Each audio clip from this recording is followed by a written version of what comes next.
Which event is that? Your background. Which event? Oh, this was at GSMA. It's usually held in Barcelona, but for this year it was held in KL. This was like I think a couple of years back. So GSMA is where all the telcos in the world are invited to gather and then share knowledge, share the latest information and all that. So I was like honored to be invited to speak on AI ethics actually. No, this was digital ID ethics. Yeah, so that was like 2-3 years ago. At that time, I think Malaysia had just started talking about digital ID, and I was talking about the ethical side of digital ID. Very, very interesting.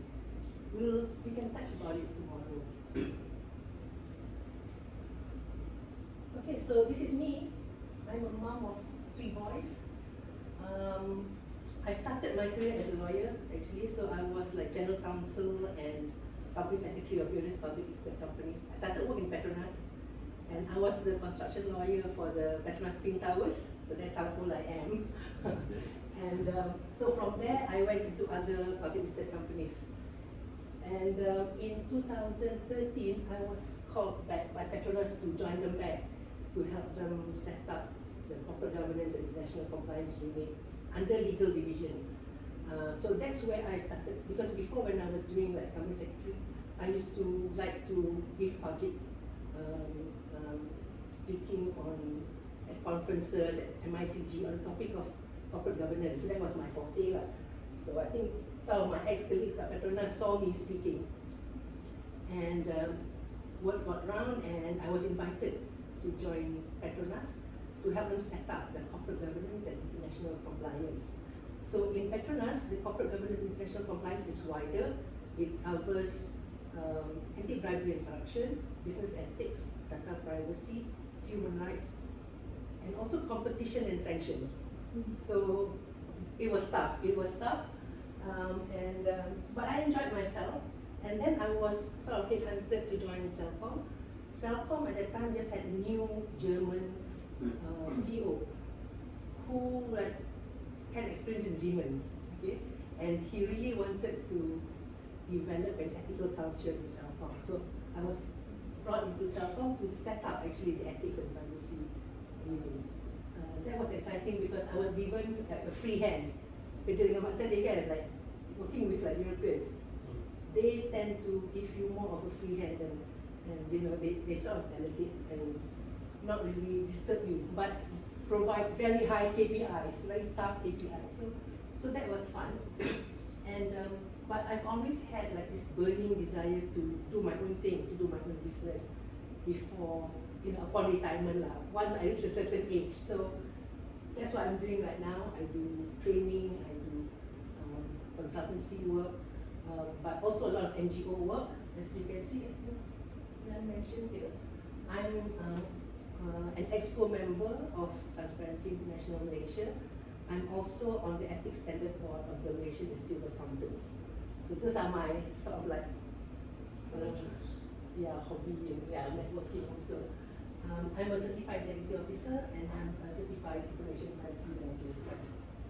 So there got some information on me: hobbies, gardening, swimming. I started playing piano. I started like early in the year, so I can play like quite a few songs. Now I have a YouTube gardening, and also I'm on TikTok with my gardening channel. busy. Okay, so now it's time for you to speak. Okay, I've introduced myself. It's time for you to introduce yourself. And also, what's the one thing on your bucket list that you dare not do?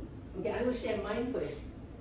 I have always wanted to travel on my own, solo travel. But that is something that I dare not do. Like, to be honest, I don't even like to eat alone. I'm so bad. And when I remember like conducting a training about a couple years back, I shared this same thing. At that time I said I wanted to do solo travel. Until today I still haven't done my solo travel. The closest I've gotten to was going to Georgia on my own and then being there alone a couple of days, but then joined by my cousins. dekat sana. So I still haven't done it. By the way, my name is Eulis. It's pronounced Eulis, as in early morning. I'm half Indonesian lah. My father's from Bandung, so my name is like that lah. So that's my thing on my bucket list that I dare not do. Anybody has done solo travel? Yeah, all the time. All the time? On holidays and all that? I just pack up my bags and go. Wow. Okay. But don't you feel like you have nobody to talk to kind of thing?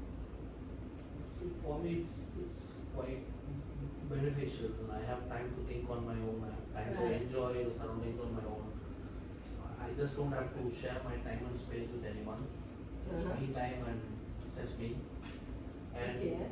time is also managed by me. So Yeah. I'm feeling okay to go out. I can get up and move, or I can change my plans and stay back and sleep. Yeah, actually, yeah. And I don't have to eat when another person have to eat. So Okay, interesting. Anybody else have done solo travel? No. Okay, so shall we start with the introduction? Maybe our, sebab dia kan like, she's our floor leader HSC kan? Our bomba fire floor leader. fire safety officer. Fire safety officer. So, maybe if you can introduce yourself. I'm Fazila. In short, you can call me Azi. I'm from Tasha Digital. What was one thing I wanted to say? Cannot think of at the moment. Okay, then we'll pass and then you have time to think. Okay, next. Okay, I'm Marlena Othman.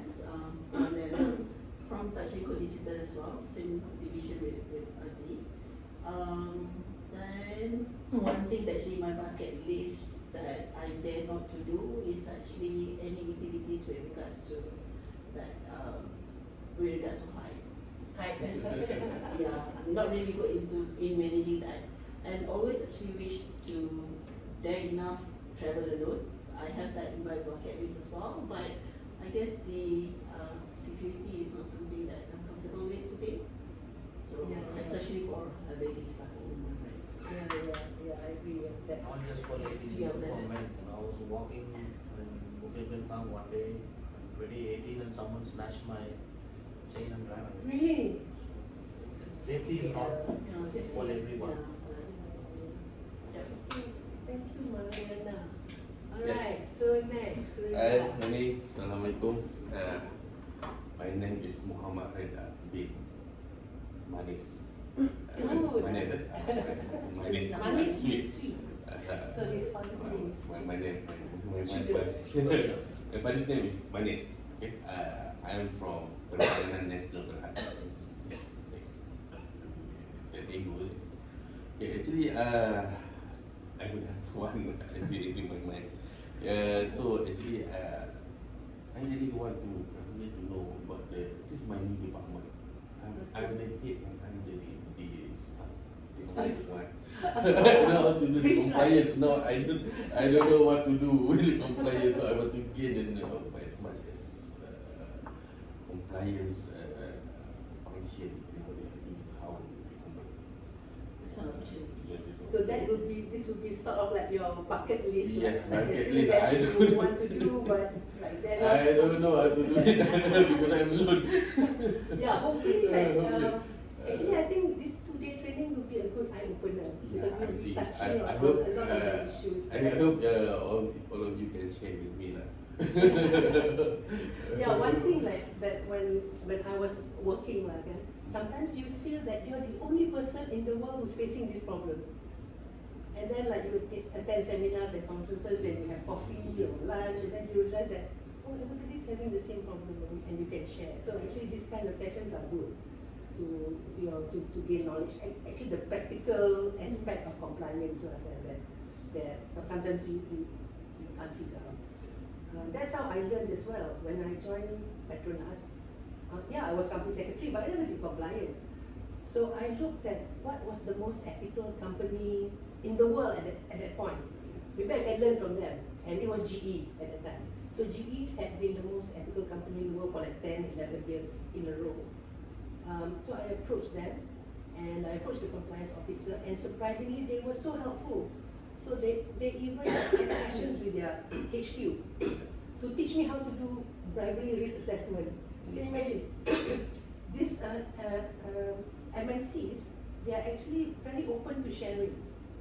That's a wonderful thing that I didn't realize. So I become really good friends with the compliance officer actually. And they sort of held my hand as we went along the compliance journey. So, you know, there's no textbook really on this. So it's about like learning from others. And so yeah, I wish you all the best in your journey. Okay. Okay, morning. Assalamualaikum. My name is Haziq Nazrin. You can call me Haziq. I'm from Maxim Textile Industry, Senai, Johor. Senai Johor. Textile. So you're doing like material for clothes. Fabric. Fabric. And then we sell our fabric to our buying, like Walmart, PC. So macam besok ni Raya dah berbulan, besok awak lah sampel sikit. Dia punya flow safety tu lah tengok. He's travelling from Johor. Kau tak bawa lah sampel. Sempat lah. Actually, I'm like Mr. Redha too. I'm working in compliance. So our factory, our company just set up the compliance. Right. So Okay. Congratulations. So I come here to learn more about what compliance and the rules of compliance. So I hope you learn something, but you still have to answer the bucket list question. I gave chance to. Actually, I like to do the I really want to do bungee jumping, Bungee jumping, kan? Yeah. but I'm scared of. Kan? Yeah, like I like to take the kids to Frim where you have the canopy walk. And so I tried. And it's not very high. It's like just it's high lah. But even I'm then, also scared. I walked. It's shaky, yeah. I took a few steps, and then like I just froze and I couldn't move to the front. I couldn't reverse. So like I wanted to crawl back. I didn't know what to do. Oh my god! I don't know. That was terrible. So yeah, good luck to you. I hope you get to do it one of these days. Right. Rajiv. Hello everyone, good morning. Good morning. My name is Rajiv from India. I work with BASF, not BASF Petronas, but BASF Shell Services, Shell Services. which is based out in Minarati, India, close by. So this is my 7th year in Malaysia, and I absolutely love the country, and that's more the reason why I prefer living in Malaysia than in India. But I feel this is my home, and the people here are amazing. They're always warm and welcoming. So currently I'm managing HR quality assurance for India. So that's more the reason why I'm part of this training. To understand what we can do better and what are our blind spots which we're not seeing, and then learn from Eulis and every one of you here and see what more we can add on to a framework and keep supporting the businesses to ensure that we are always 100% compliant. Because as you just mentioned earlier, compliance is something everyone talks about. It's non-negotiable, but we don't know what it is. It's like a myth. So and every situation comes in, we just have to adapt to it and go with the flow. There is no defined ways of working as you rightfully mentioned. One thing, there are several things I've not been able to do in my bucket list. So I could say, I wanted to travel again to Turkey. I spent 4 beautiful days there. It's been almost 6 years. I wanted to travel again. I've never been able to find the resources, not the time. If I have the time, the resources are missing, and if I have the resources, I don't have the time. So it's kind of, and I also want to travel again to China. I've not been able to do that. Hopefully, After pandemic, let's say, before that. yeah, I traveled extensively until 2018. And then after 2018, somewhere my travel has become non-existent. Is it work? They're not giving you enough rest? I have a lot of off Human days, rights. but then you also need to spend a lot when you travel, Yeah, true. and priorities keeps clashing. So I need to find the right momentum to start my traveling again. Yeah. where would you like the most, like say, unusual or the most, what's your holy grail for travel that, you know, the ultimate. I somewhere right from young age, historical places keeps attracting, which talks about civilization, how people have evolved, what kind of rich culture we have had, various civilization. In Turkey, you could still see the Roman steps and what the Romans have built and how great the Ottoman Empire was. Being in this part of the world, you only understand the world from the textbooks. Seeing it from your own eyes and experiencing the culture, it's very, Japan is a different culture altogether. It's something which I cannot experience if I live in India. So I think that's great. Continue traveling, and I hope that you achieve your holy grail of Turkey. And eat lots of kebabs. That is true. I also want to go to Vatican. I'm not sure if they'll allow me. I'm sure you can, right? But not into the archives. Archives are forbidden for everyone. Okay. So as I mentioned just now, we'll be covering these areas, compliance and ESG, just an introduction, and also an explanation of some of the buzzwords that we keep hearing. Like what is that actually? And then this afternoon I'll go into anti-bribery and corruption, and we'll go through an exercise of undertaking a bribery risk assessment. And then tomorrow we'll touch on data privacy and human rights, and then we'll go into the compliance bits, like talking about preventing, how to prevent, how to detect, how to respond to non-compliance, and I'll have like an in-depth look at whistleblowing, because I believe that whistleblowing is the foundation of a good compliance framework or program. So whistleblowing is key to me, and then we'll talk about culture, how to build an ethical culture in your organization. Okay, so into compliance, the most hated company in the world. This was like in the 80s. Like now people will say Meta or Facebook, maybe, right? Or some people don't like Twitter. But this was in the 80s, the most hated company. Everybody called it the most hated company in the world. They were deemed to be the most hated company in the world. Any guesses? Hated, hated. I'll give a hint. Some of you probably ate or drank some of their products for breakfast today. Kellogg's. No? Is it Nestle? Yes, Nestle. very good. Nestle. Surprising, right? Yes, promising. Obviously. Because like, Only. I think many of us grew up with Nestle. Milo. We all grew up with their milk, with their Milo. What else? Right, then we use Kit Kat, take a break, have a Kit Kat, and of course, milk, right? Milk, formula milk. We always felt that Nestle was a wholesome brand.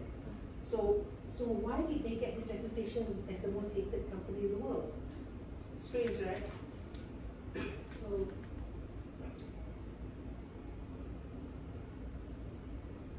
this was it. Unethical promotion and sale of infant formula milk in third world country.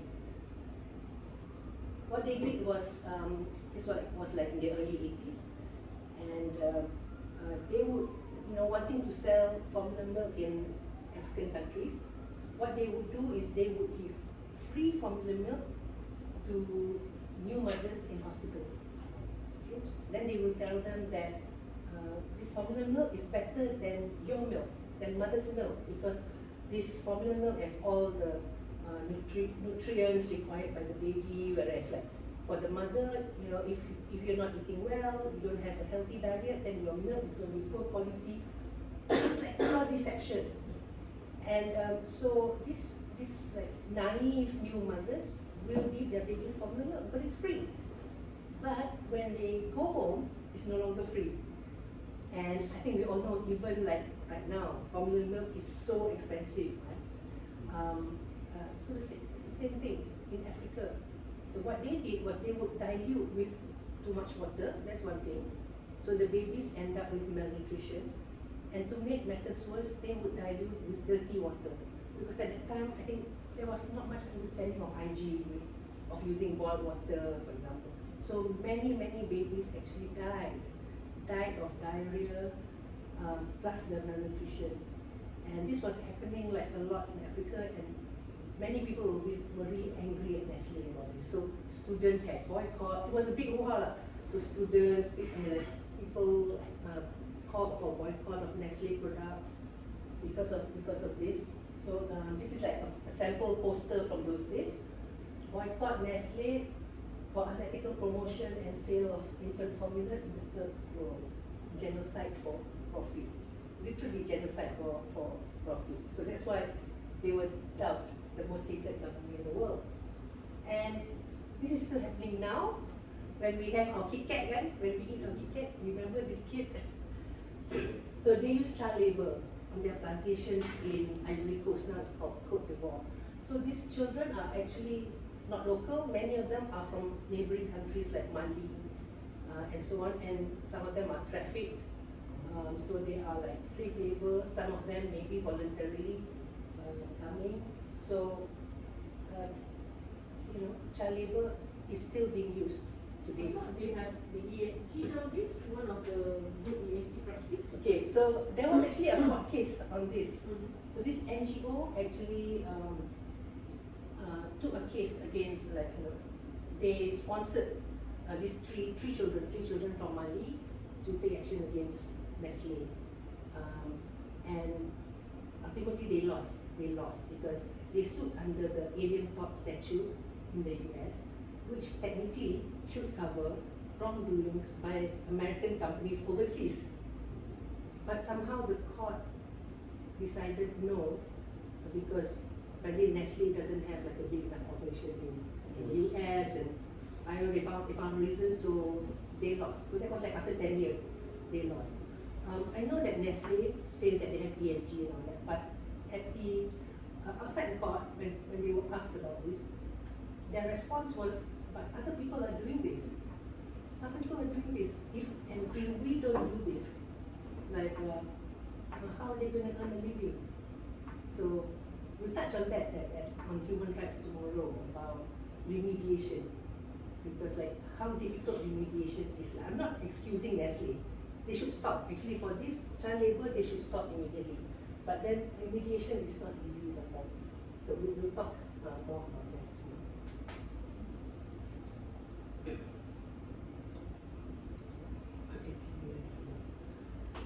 Okay, this is another case. I think you probably would have heard Apple and Foxconn. This was quite a while ago, 2010.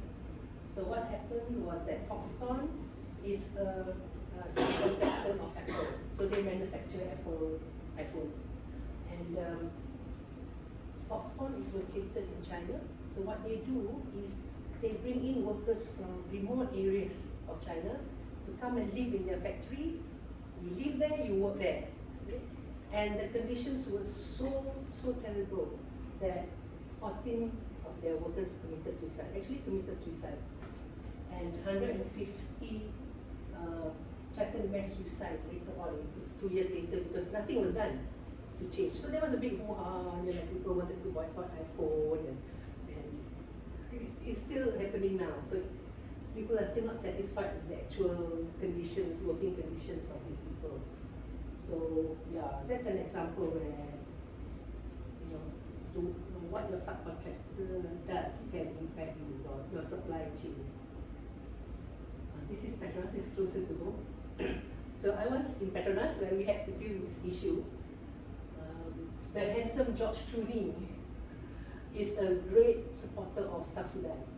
Okay, him and Amal Clooney. So they have highlighted a lot of issues that were happening in South Sudan. So what happened was there was this allegation that Petronas operations in South Sudan caused contamination to the water supply in the surrounding areas.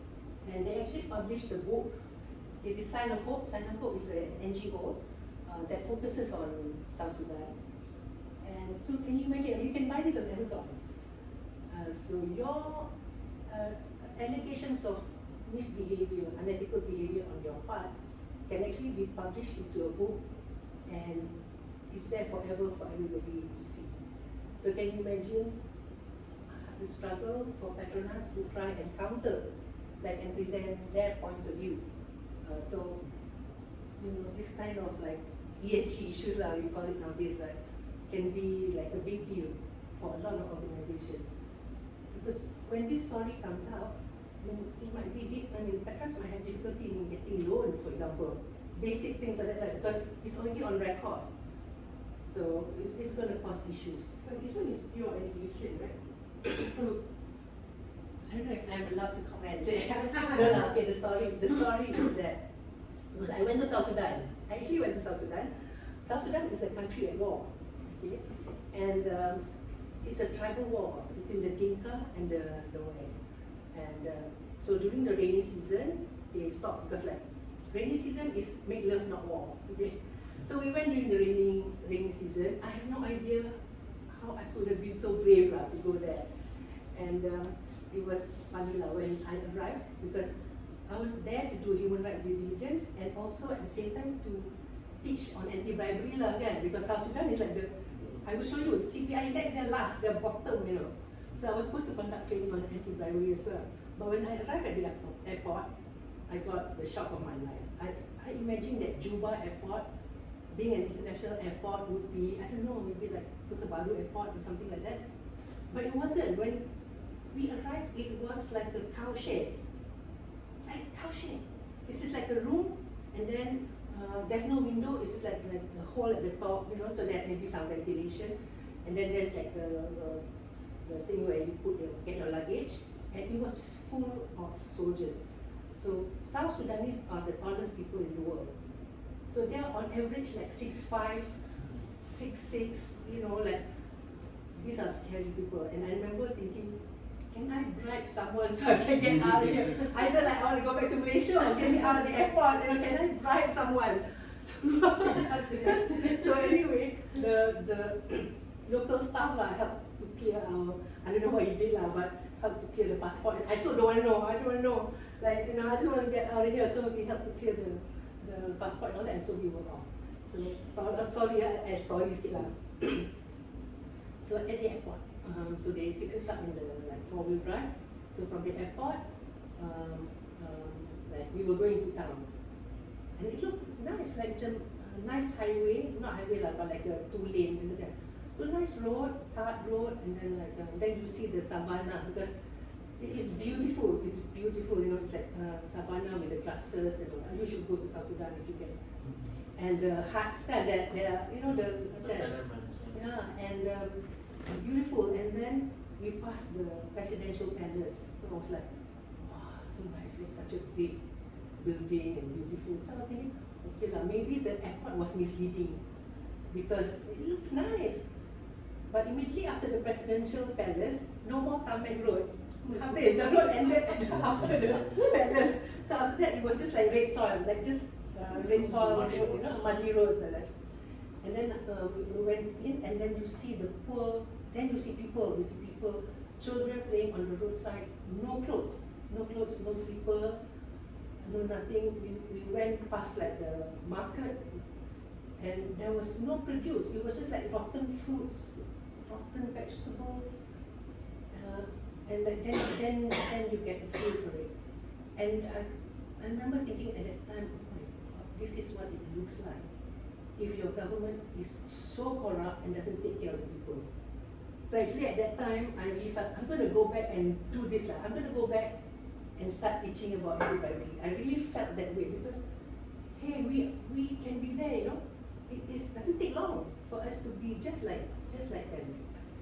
So poor, okay, they have this issue with guinea worms because children don't wear slipper. So these guinea worms will go through into your soles, get into your body, but in your body they grow very big. And once they are already full, they want to come out. So they will pierce through your skin. So children would, you can Google on YouTube. Children will be screaming in pain because it's trying to come out. So I told the guy that, hey, next time, if people from Petronas, when you come, just bring a suitcase of slippers. It's so cheap here, right? And all they need are slippers to protect them from this terrible guinea worm.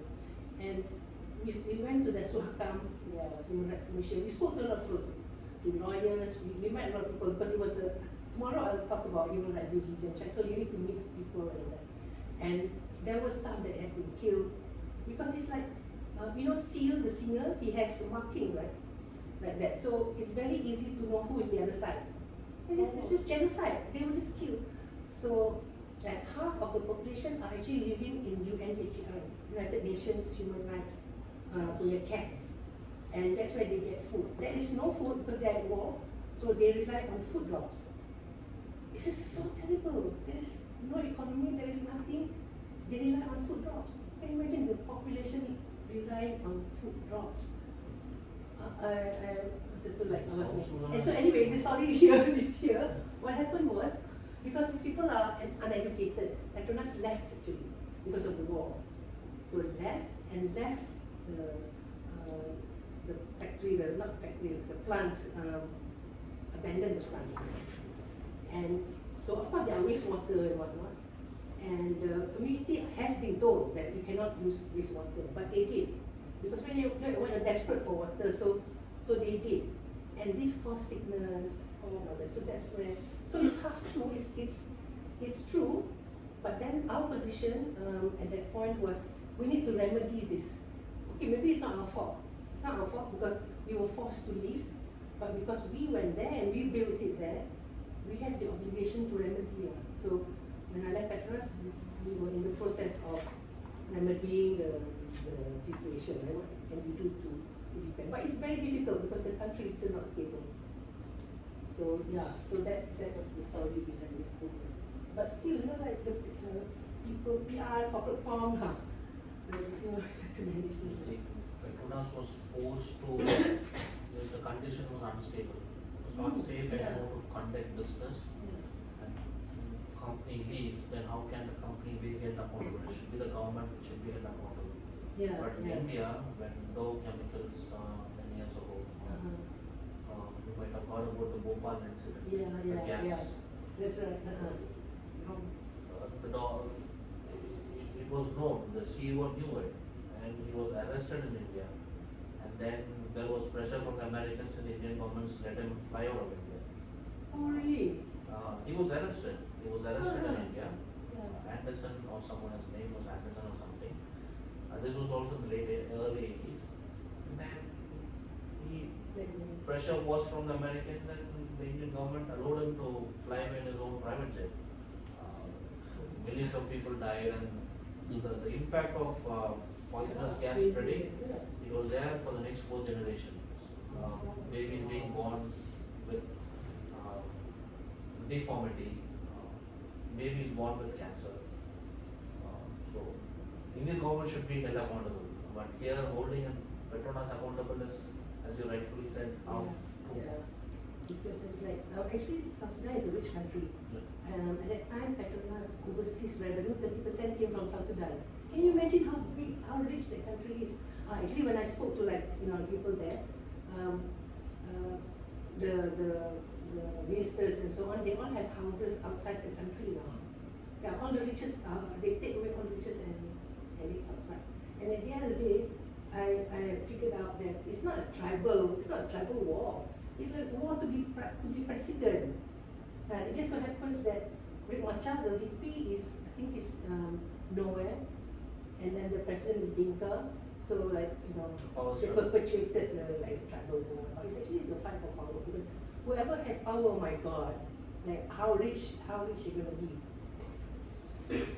So this, I think you watched the movie also about the oil spill, so impact to ecosystem. BP agreed to pay 20.8 billion. The number is like mind-boggling. But for a big company like BP, they can afford it. The cleanup cost was like 65 billion US dollar. Crazy, right? Facebook is a more recent dated company. So I think you all know about this story, right? Cambridge Analytica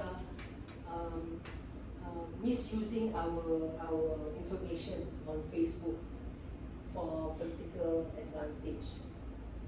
So So this was like a big hoo-ha at that time, right? So Mark Zuckerberg was called by the US Senate and also all the countries in the world.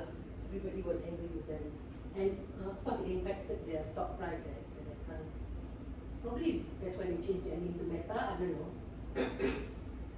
So there's this issue about too big to fail. Like this is a good book for you to read about how all these big tech companies are using us humans to make money, because we are now the new material. If like in those days it used to be palm oil, rubber, or even oil and gas.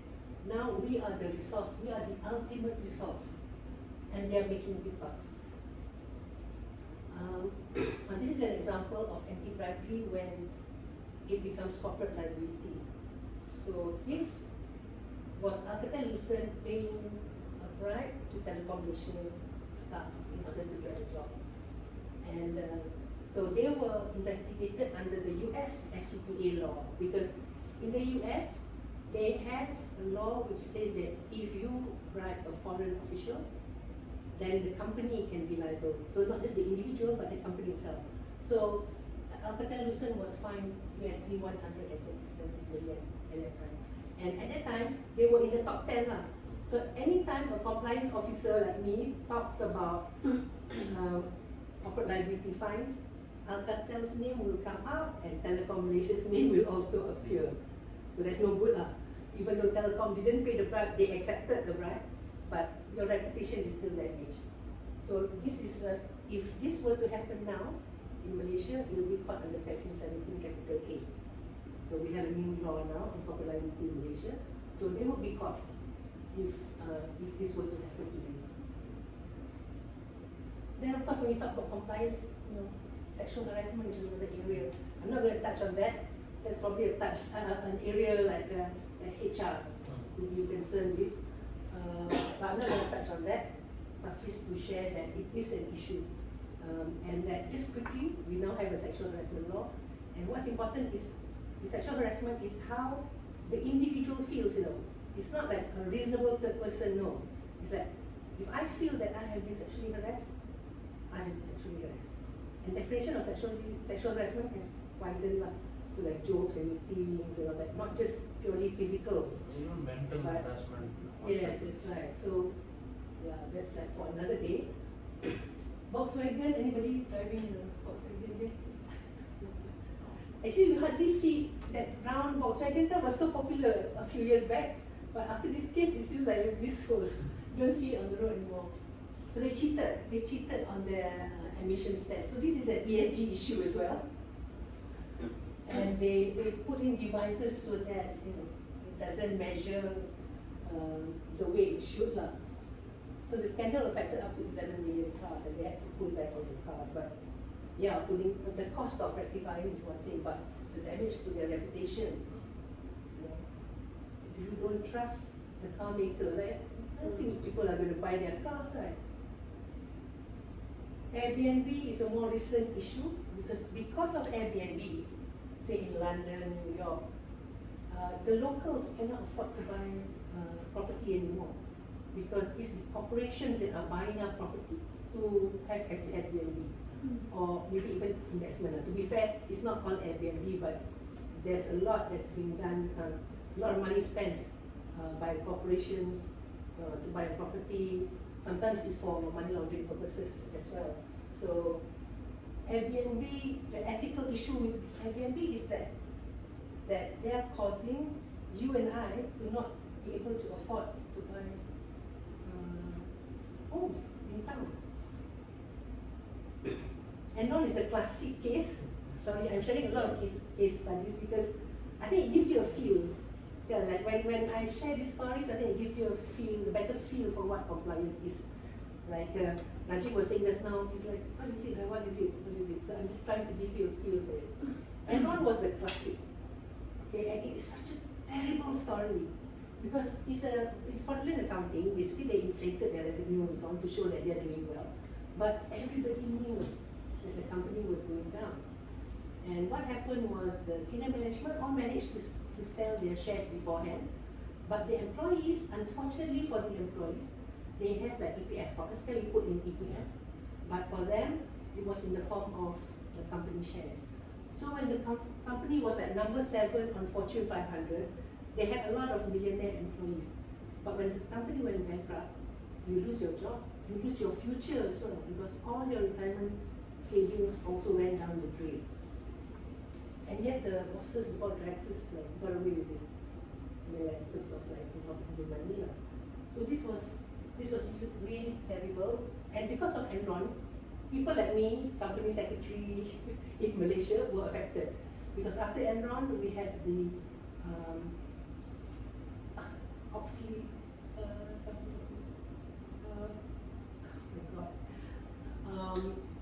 Sarbanes-Oxley law in the US, which actually started off this thing with the Code of Corporate Governance. Okay, because of Enron, they started to tighten all these laws.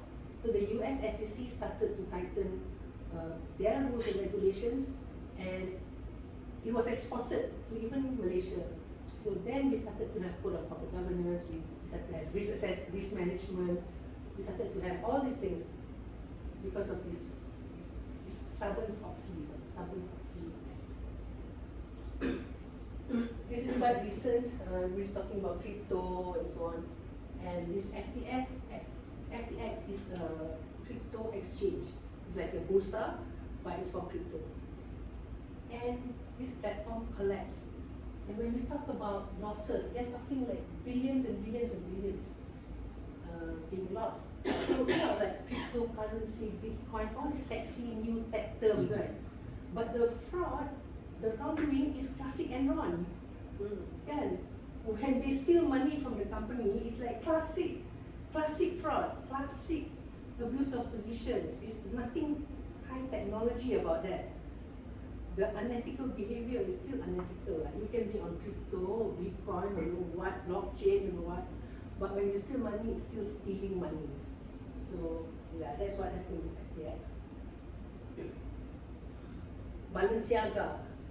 Okay, when you talk about compliance, like this is interesting. Use of children, in this kind of ad campaign. So it's more like condoning pedophilia and child exploitation. Shocking, right? So now Balenciaga has been cancelled. So a lot of people, like when they wear Balenciaga, they say, "Oh no, this is old Balenciaga from before this." Right? Nobody dare to say that they're wearing Balenciaga. And I think the same is happening with Zara. I think you probably have seen like on TikTok, right? Zara is using Gaza genocide in their advertising, which is in really poor taste. So now, hashtag boycott Zara is trending top 10 on Twitter. So really need to behave. Open AI. This is where, in terms of compliance, it's like, how can a company as big as OpenAI, okay, suddenly just sack their CEO, and let's say if Sam Altman had stayed outside, that company probably would have closed down, because what happened was there was an issue between the board and Sam Altman, he's like one of the co-founders, and the minds behind this ChatGPT as well. So apparently he wasn't being transparent with the board, okay, about the development of AI. So we have ChatGPT, which is like this artificial intelligence, and everybody is moving towards artificial general intelligence, AGI, which is where AI is as smart as human beings. They can figure for themselves, they have values, and they can generate their own truths and knowledge and so on, just like a human. So that's a different kind of intelligence. So apparently, Sam Altman and his team are closer to AGI than what he tells the board, and he wants to commercialize it. And the OpenAI board was very unhappy, because how can we commercialize something when we don't understand the full consequences? I mean, they can start World War III for all we know, right? Or this AI. So they were not happy, so they sacked Sam Altman. But then, on like I think 700 employees, 700 employees threatened to quit also and join. And of course, Microsoft like waiting there, and Microsoft and Sam Altman was supposed to join Microsoft. And these 700 employees said that they're going to join Sam at Microsoft as well. So anyway, there was like a big hoo-ha, you know, a lot of chatter on Twitter and whatnot. And so the latest is that Sam Altman is coming back to OpenAI. The board has been replaced, and so yeah, so now he's back at OpenAI, and you wonder what's next lah. What's next? You just hope that does he have the ethics or not in moving forward? Like how is he moving forward with this, or is it going to be greed going to take over? And you know, ChatGPT is huge, right? It's a billions of dollar company right now. So is greed really going to take over OpenAI? Okay, penat dah. 10 o'clock. Okay, so I will just touch the impact. Just to wrap up from what you've seen just now. So all this unethical behavior leads to fines and penalties, financial loss, as we saw on Enron just now, reputational damage, whatsoever, right? Diverts attention from research. This is important, you know, because when you have a non-compliance in your organization, everybody will drop whatever they're doing and discuss about this compliance issue. Like I mentioned, Pekeso, right? Allegation of data breach. Okay, when that happens, everybody will be in the crisis management room, like legal, accounting, whoever, like everybody will be in that room, and you won't be able to do anything, any other work. So you will lose focus on business. And then what? The PDP will come in, interview, MACC will come in and interview. Everybody will want to investigate, and it takes time. Sekali MACC, when MACC calls you, it'll be like at least half day gone, because you have to drive to Putrajaya, to their HQ, then you'll be interviewed, no, I think a whole day gone. So that's like for one employee. But it'll be like, you know, like how many, 20 of your, usually it's the key people that's going to be interrogated by MACC. And then after that, Bukit Aman, then it's just never ending. And then you have to appoint lawyers to defend, you have to appoint forensics, for example, like in the case of Soxo also, they have to do forensics investigation. You think they have in-house capability to do that? No. It's going to be one of these big guys one of these big American guys who are going to come in and do it. So that's like super costly. And it's just hell. I'm not talking from experience, or maybe I am talking from experience. Cost of investigation, I mentioned this now, right? All these consultants that you need to bring in. Okay, and of course it will affect recruitment of talent, because young people nowadays, Gen Z, millennials, they want to work for companies that are clean, that are good. Like even their shopping behavior, like now boycott Zara, boycott Shein, they don't buy Shein. These are like fast fashion, so young people are very particular, so it's going to impact. Okay, this is like in Malay. Let's see if I can play this. Oh, they do it too.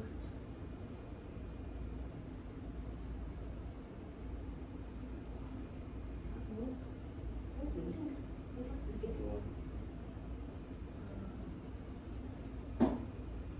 We'll take a break now. Why don't we take a break now, and I think I sort of deleted the link here. Okay, maybe we'll take a break.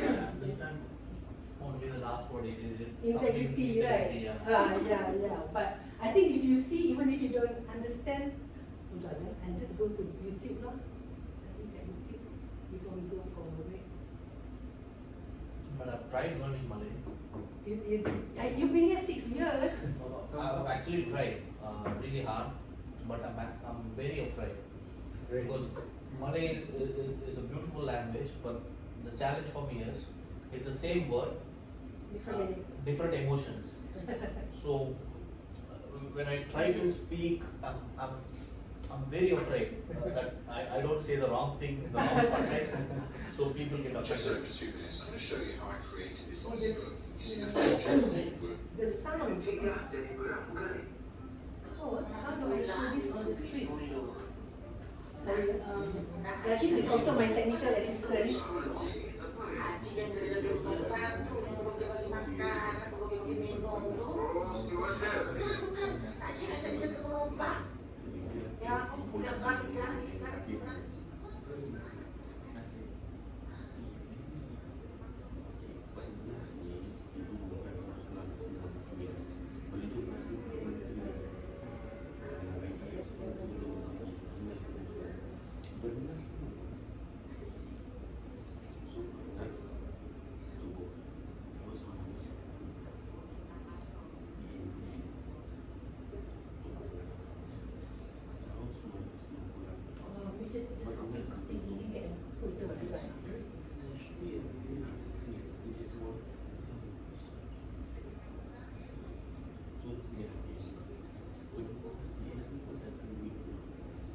Okay, why don't we have a coffee break and then I'll try to figure this out.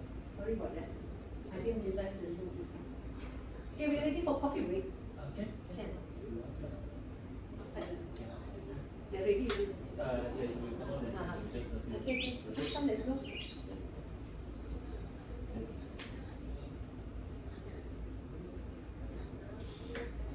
Content is not enabled. Now you can play this.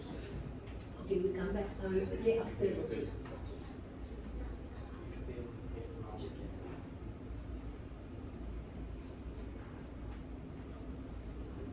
Okay, so thank you so much.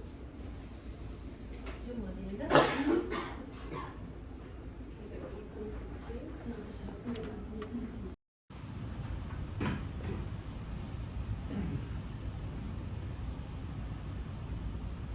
So why is ESG important?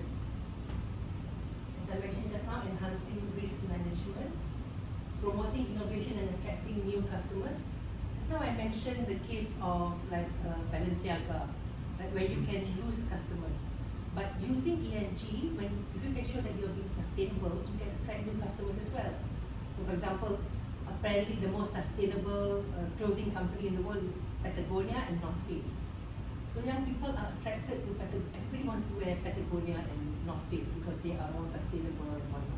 So it can be your unique selling proposition. It can be something good for your company. Maintaining a license to operate. Afterwards, I'll share the story of Petronas in Canada. No, that's tomorrow.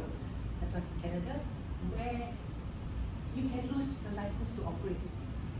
If the community does not accept your presence in their area, right? They might chase you out lah.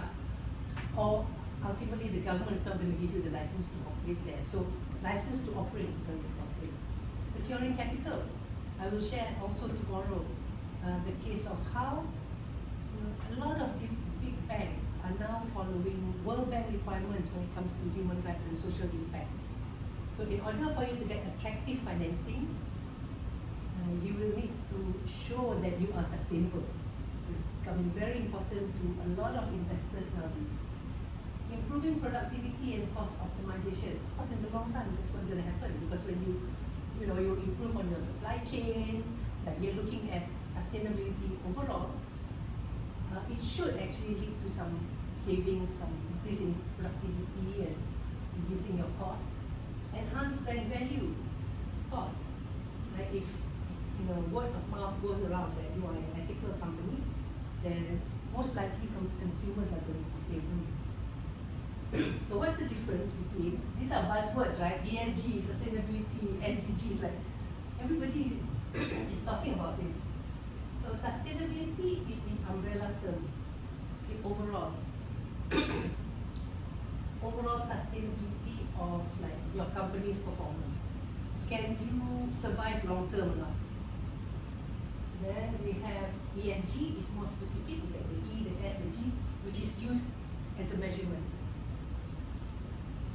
And SDGs, this is like my SDG badge.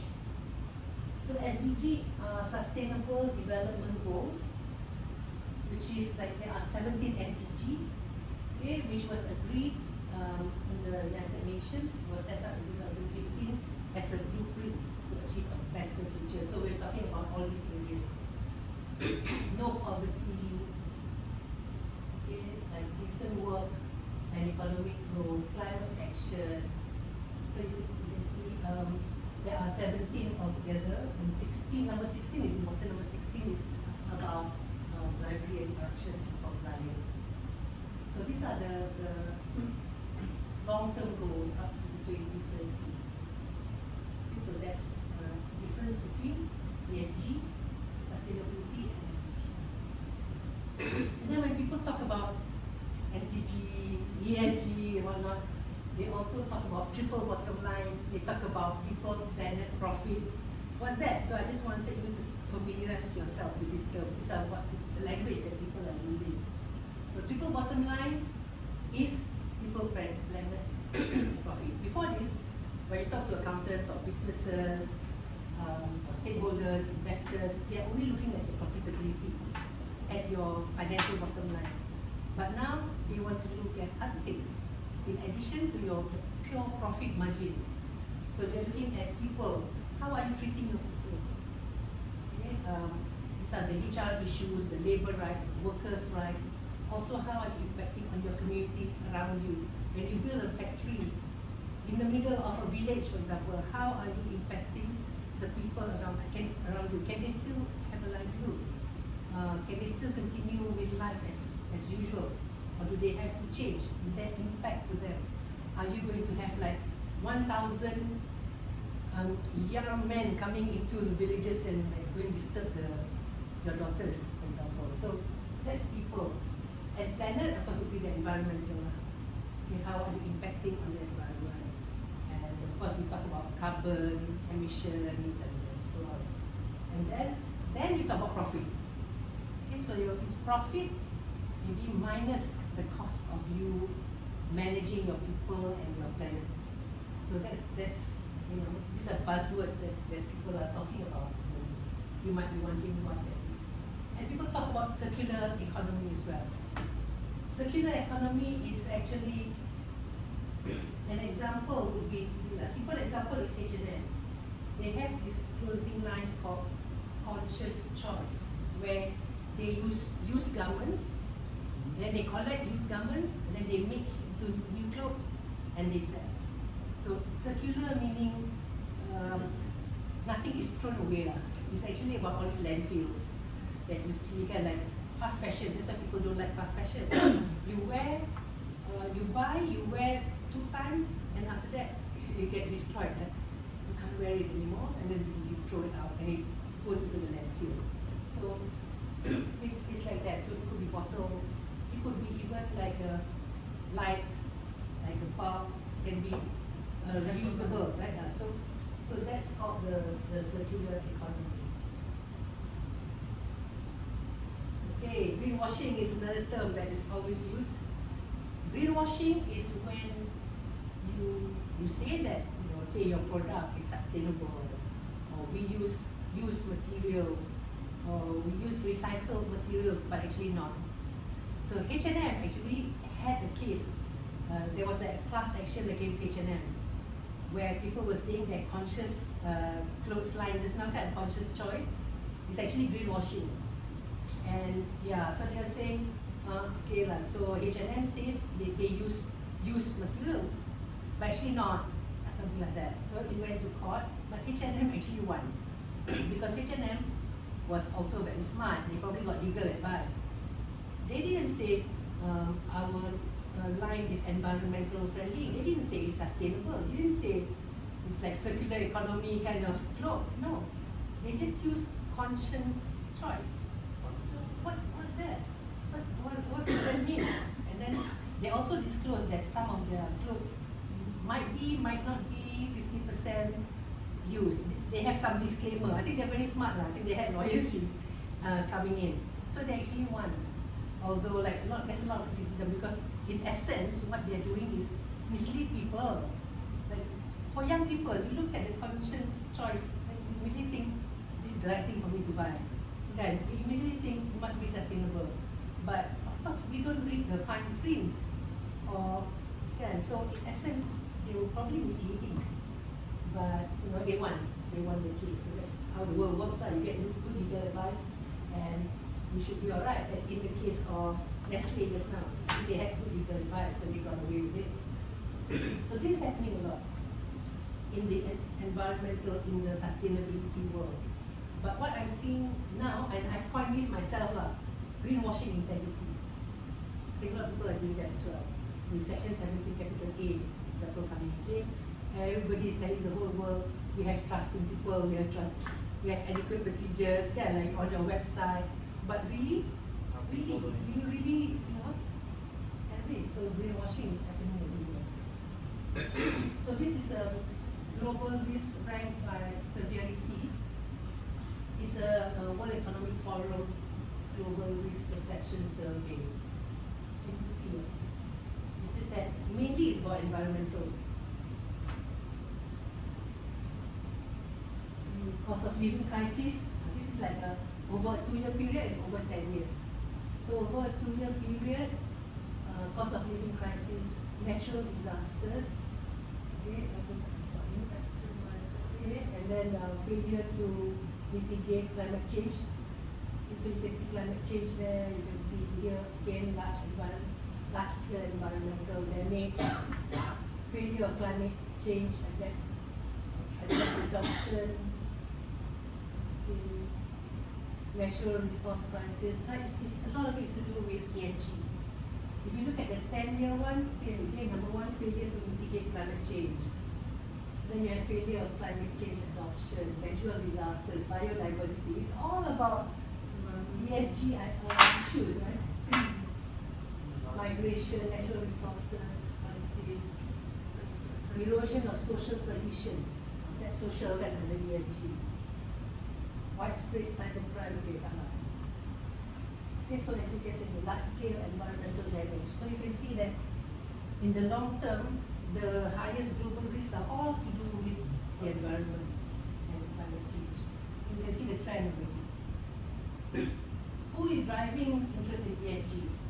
So this is a study by KPMG 2020. So who's driving it? Who's like asking for this ESG?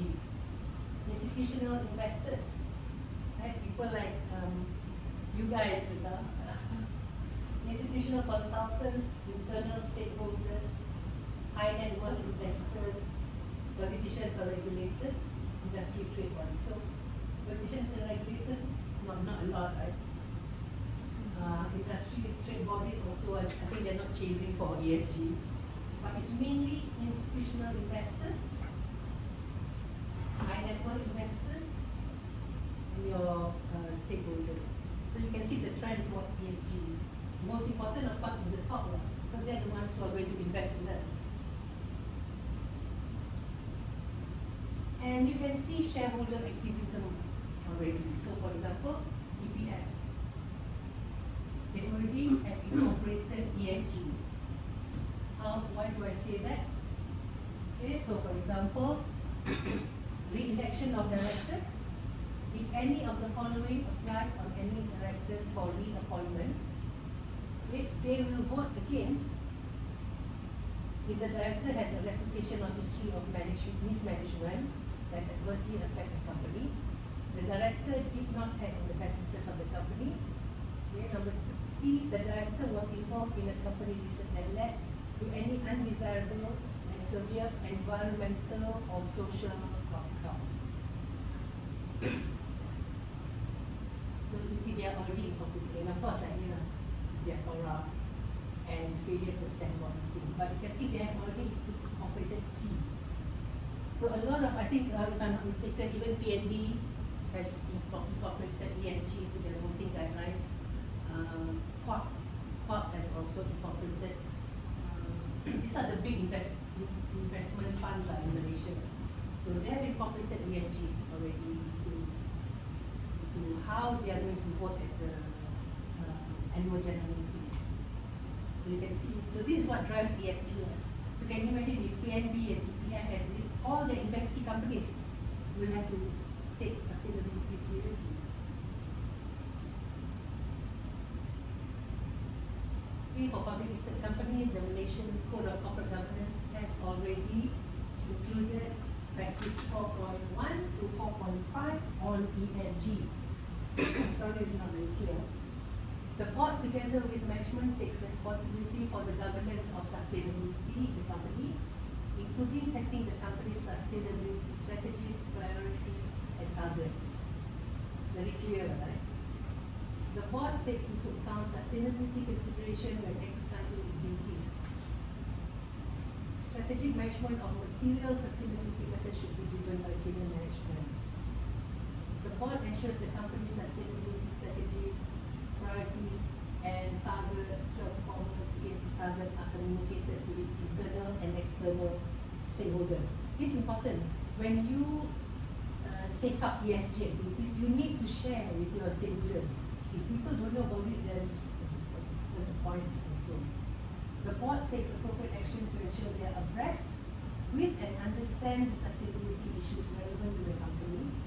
Performance evaluation of the board and senior management include a review of the performance of of the board and senior management in addressing sustainability risks and opportunities. So very clear, if you're a public listed company, these are your obligations. So this is why everybody's talking about ESG in Malaysia.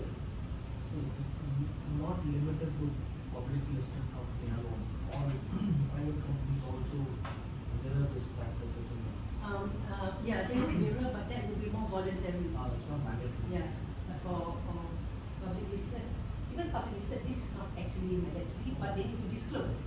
So if you haven't done it, it's going to be disclosed. So mandatory disclosure, you may or may not comply, but you don't want to put in your annual report that you haven't complied, right? Like you want to say something like. So in a way, it's mandatory.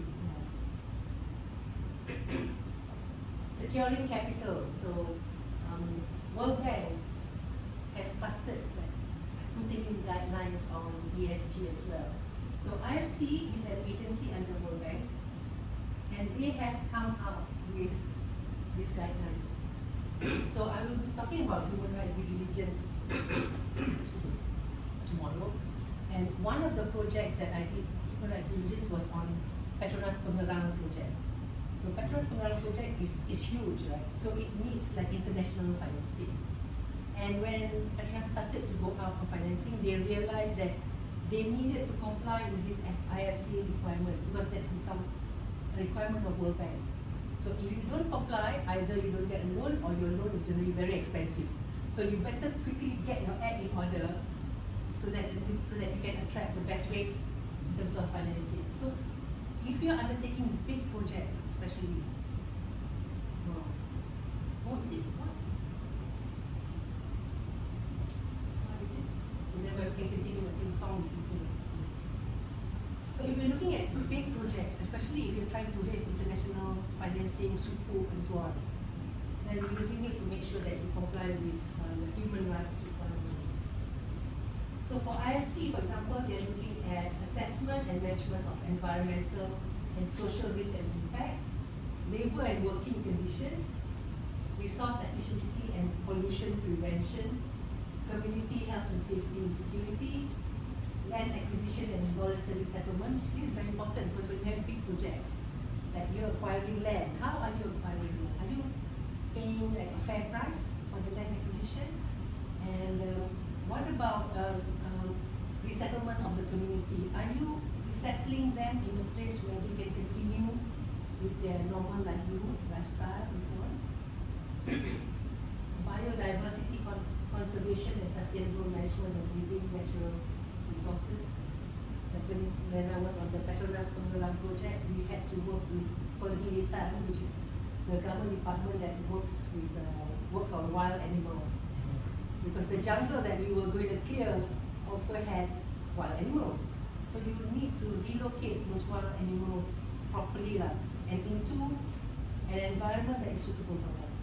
What's happening right now, personally for me at my house right now, I have lontong cekul. I don't have a picture of it here.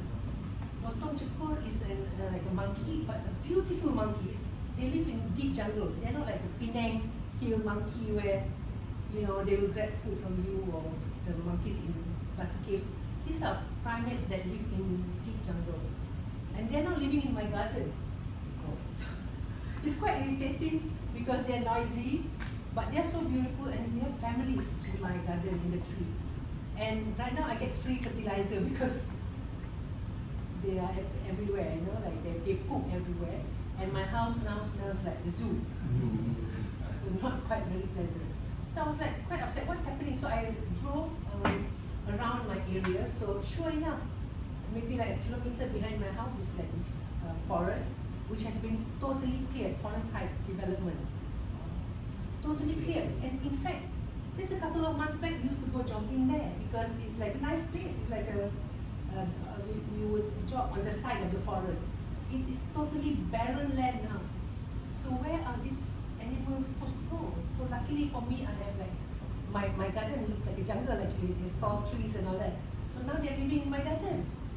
But poor thing, right? I mean, like, they're not doing the animal relocation properly. Then you have indigenous peoples. It's very sensitive. So like about how you should try and avoid relocating them. But if you need to relocate, then how do you go about it? How do you ensure they continue their lifestyle and how they live? Cultural heritage. Okay, I will talk about this tomorrow. There's an interesting, when I was in Petronas, we did cemetery relocation. Okay, how do you do that without pissing off all the villages in your area? Okay, so we need to respect the culture of people that live in your area. There's also the Equator Principles. This works hand in hand with World Bank. Okay, so it's a risk management framework adopted by financial institutions for determining, assessing, and managing environmental and social risks. Okay, so again, these are more rules that companies will have to comply with. So you can see the trend, right? The trend is banks are putting in place all these rules. And then you are also being judged by third parties, by NGOs. And sometimes, even without your knowledge, they will force you to get on their list. So like just now I mentioned GE, the most ethical company, right? So there are companies out there that are observing you and assessing you so that stakeholders, shareholders can be better informed about you. So at this sphere, for example, we are looking at environmental and societal impact. Okay, of course, the rest are normal, leadership, ethics and compliance. But you can see they're also moving towards environmental and ESG.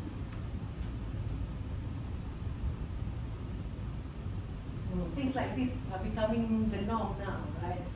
They would publish like, okay, most ethical makeup company, most ethical clothing line. So that's how I know Patagonia is the most ethical clothing line, because there are all these studies being made, all these rankings being made nowadays. So it can be like a marketing tool as well. If your name is on this most ethical list, then you do well.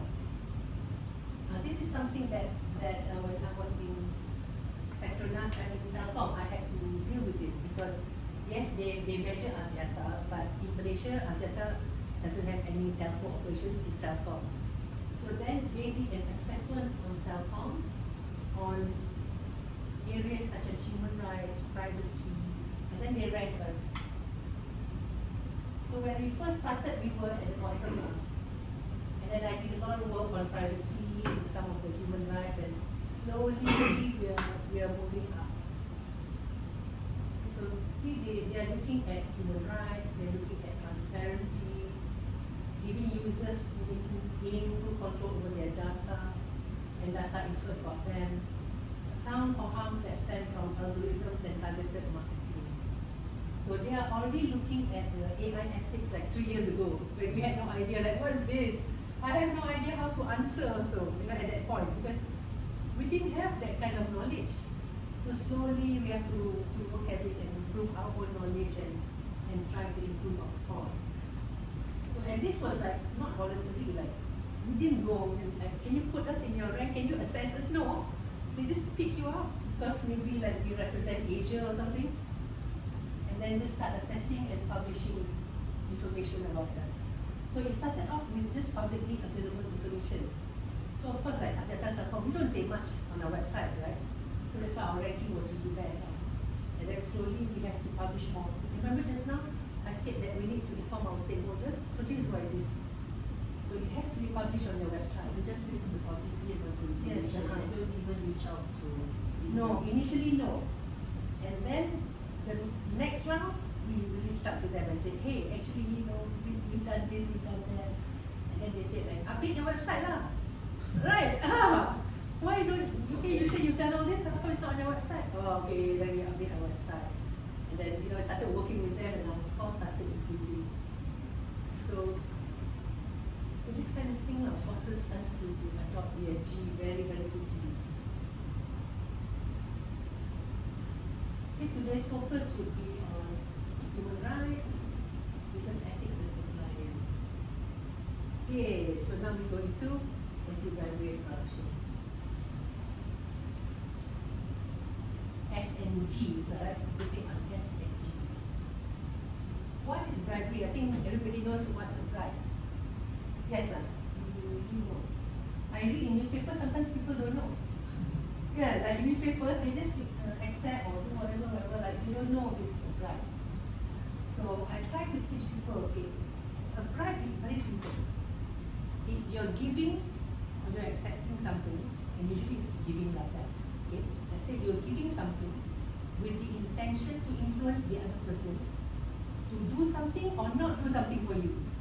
Okay? Or you are receiving something to influence me into doing something or not doing something.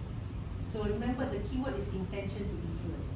So an example, people always ask me, if a contractor gives my daughter a television for her wedding gift, can she accept it? And they will say, it's not for me, it's for my daughter. Okay? It's not a bribe to me because it's a wedding present. So my daughter can accept, right? So that's how they ask it. So can the daughter accept that television or not as a wedding present? Tanya sikit. Asking you guys. So vendor ethically cannot be right because that particular action or intention is putting you in a position where the vendor might have a hold or sway over you. The expectations will exist. So even unconsciously, when the vendor expects something, even without explicitly calling it out, they will feel obligated. Yeah. You feel somehow beholden to the contractor, right? And my one simple question I will ask back is, if you didn't work for your company, would this contractor give that present? He not, right? But let's say this contractor actually is your childhood friend, and generally gives that present to your daughter. If you can justify, go ahead. You know, childhood friend, and he's like loaded, he can give a TV, you know, and he gives TVs to all his friends, children, all that. Then by all means accept. If you feel you can justify it, by all means accept. But otherwise, you would think, if you're not working there, would he give it to you? And then the value, right? Why is it such a big present? So with that value, would you be influenced or not? Okay, so the thing is, with value, that's why usually rules don't have value. Because to an example, if a contractor were to give Formula 1 tickets to a club, would that be considered a bribe? Probably, right? Because a club definitely cannot afford. I'm not like trying to say anything, you know, about people's salary or whatnot. It doesn't come cheap. But if you were to give it to Petronas president, maybe it's not a bribe, right? Because Petronas president can at any time buy Formula 1 tickets, it's not an issue. Complimentary because Petronas sponsors. Right? So value is very hard to say when it comes to value. So that's why we always go back to intention to influence. Because the act actually talks about corruptly gifts atau dengan niat untuk memberi rasuah. Okay. Is this right? Okay, I'm having a technical issue again.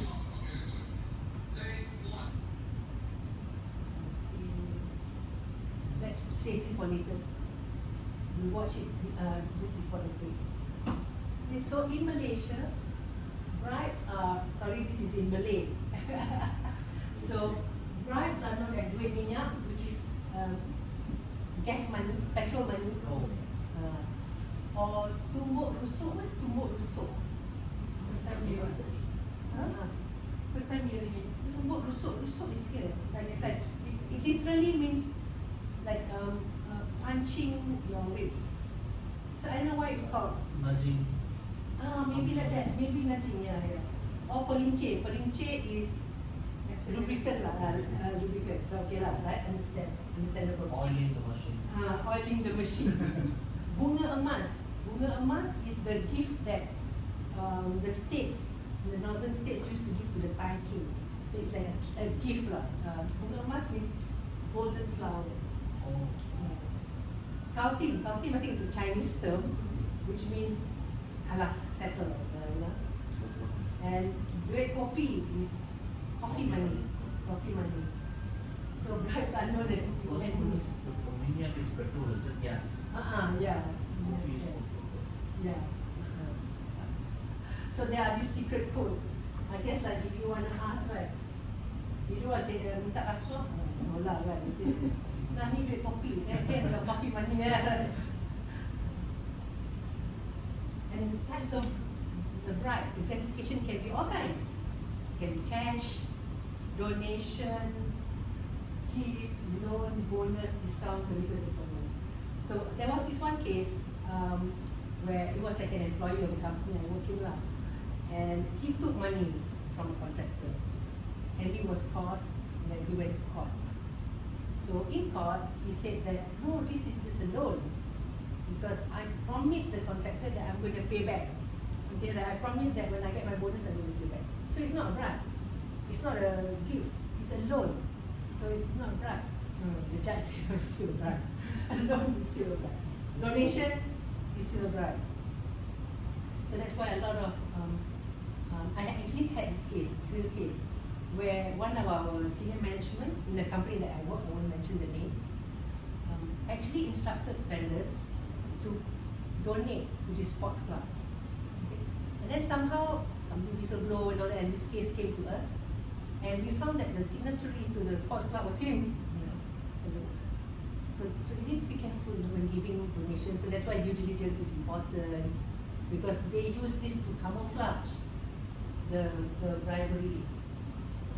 Difference between bribery and corruption, because these two words are always used together, right? Bribery and corruption. Sometimes they use bribery, sometimes they use corruption. What is the difference? Bribery is what I mentioned just now, giving or receiving gratification in order to influence, to do something or not. That is a bribe. Corruption is a wider definition. Corruption is like anything unethical is corruption. So corruption includes bribery, okay? It includes abuse of position, embezzlement, fraud, extortion, favoritism, conflict of interest. So corruption is a wider definition. So a lot of cases like in our company that happens is usually corruption, because you're talking about conflict of interest, you're talking about all kinds of like unethical behavior. So that I thought it would be interesting for you guys to know the difference. Oh, sorry, this is in Malay, but I can translate to you. This is Terja integrity means an integrity quiz. Oh. Yeah. Because I thought that the group was all Malaysians. So for this quiz, this quiz is actually like in the company where I work. On integrity day, sometimes we'll have Terja integrity. So one of the activities that we do. So we'll assign like champions, on each floor, and these champions will go around and with the camera and have this Terja. It's really fun. So like we'll go to people and ask the quiz, and then we'll video and the reaction. Of course, people are always laughing and all that. And then we capture the video and then we share it on our workplace. So people love it. So that's one activity you can do on your integrity day, because the employees love it. And then when they see themselves on our Facebook workplace, they love it, because people love to be on TV, right? So that's like a really fun thing to do. So which of the following has integrity? Okay. So A, you found a wallet filled with money, and you use the money to spend it on family and friends. A. Wait, is that something? Is that behavior? Does that behavior have integrity? So first you find a wallet with money, and then you use the money to pay for your friends and family for dinner. Okay. Number two, you found the wallet and you put the money into your Hajj account. Oh. C, you find the wallet with money and you surrender it to the police. Or D, you find the wallet with money and you donate to the homeless. So which is C the one is lawfully right. C, yes? But then, Although boring lah kan? no, we are C. knowingly giving the money that they may never. Yeah, even you don't know whether the money policeman might keep it, right? Yeah. So yeah. So it's okay, types of gratification. Oh, I shared already just now. Okay, main offences under MECC Act. So if you're doing compliance, you need to understand the MECC Act. So there is soliciting or receiving bribes. There's offering or giving. Okay, you're asking for it and you're receiving it. Then you're offering and then you're giving it. So you have to understand that when you promise, okay, if you do this, I'll pay you 1 million. That itself is a bribe. I don't have to wait until I actually give you the 1 million. Yeah, so when you offer, you make a promise, that's already a bribe. Or when you ask, okay, if you give me, I will approve. The moment you ask, that's a bribe. So you don't need to actually accept the money. Okay, so offering and soliciting, remember that's an offense by itself. It becomes more difficult to identify this pattern of behavior because person in question of late, they don't communicate directly. You always have proxies to talk on their behalf. It's very difficult to put a pin on Exactly. this. So that's why for MECC, it's very difficult for them to prosecute actually. And in most cases, they have to go undercover. Like the big cases that we find, actually they have placed people undercover in those locations like for a couple of years already. Because it's so difficult because how do you catch people, right? Doing this, unless it's something obvious like handbags or jewelry, right? Like Birkin handbags, you know, but that one difficult to Very hide. difficult to prosecute. Yeah.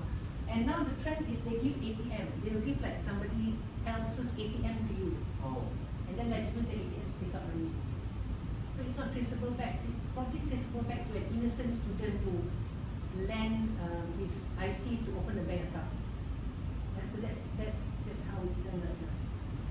Then you don't even have to like meet that person. Yeah.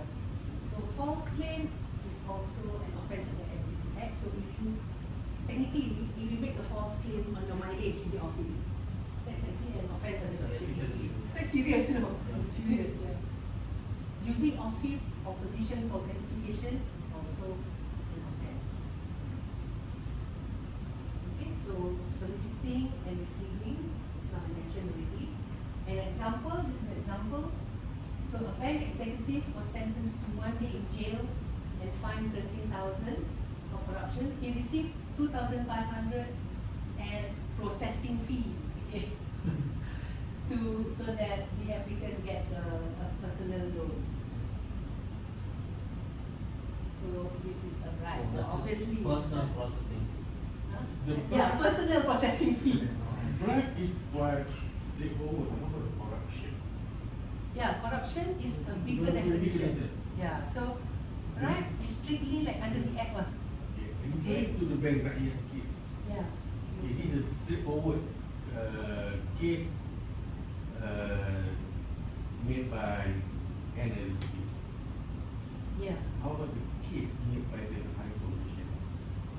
it's the same. So if you're in high position and you receive money, Well, still go to jail. no, I would like to refer because you give Bank rakyat. a bank rakyat example. We know about the previous MD, Managing Director of Bank Rakyat. Right. We call it as his name, Datuk. When they get instruction from the chairman with regards to the books related to something about protection book under our ex-Prime Minister, where the instruction is to give 50 million sponsorship to print books. At the first place, the MD and the chairman actually quitted from the. But for the last this year, on the October, the MD and the chairman found guilty, and we been fined about 1 million plus for the case. So in this case, if the instruction from the top, how are we going to do it? because of course when you look at now, when you look at Malaysia's corporate governance, governance agency, always look at the MD and below, CEO and below. How the board of directors? No, they are similarly, Similarly. individually going to be But liable. difficult to. But in this case, it's not bribery. In this case, it sounds like abuse of position Abuse and of criminal breach of trust. Because you're at the board, especially if you're at the board, you're senior management, I think it will come under criminal breach of trust, because I'm sure that there is no limit of authority in the company that allows you to sponsor 15 million for this. Did it go through the proper channel for approval or not? If not, it would be a criminal breach of trust. Yeah. So, notwithstanding there is like a wahyu or instruction from the top, you yourself are going to be liable, you know. But So for me, yeah. in this case, the MD, okay, make a proposal. Actually, make a proposal to donate about, instead of 50 million, only 1 million. That's why I consider CBT. Right. Because still propose. He should reject. But if he reject the proposal, the instruction, he may be dismissed from the position. Yeah. This is the consequences. Now, because they follow the instruction, now they have to go to the jail. Yeah, that's unfortunately the case. Because the instruction, where's the instruction? I'm sure it's verbal. Right. So, which is why a lot of people, like when you get minister's directive or minutes, something, then you have to regularize it, Balik. You have to regularize, do it in accordance with the rules. Let's say if your company actually has rules on CSR, okay, then you come under the CSR rules. Yes, I can do this donation, but it has to come under this criteria, approved by this person, whatnot.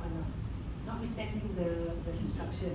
But generally speaking, saya yang menurut perintah, I obey the instruction. It's not a defense.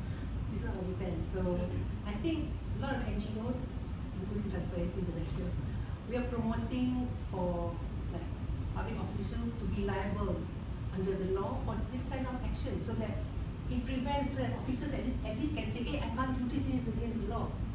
Right now, you get instruction, you have to do it, right? But if there is no explicit law and the executor following the internal SOP, getting all the approval up to board level, certain level, right? So will the executor actually be safeguarded?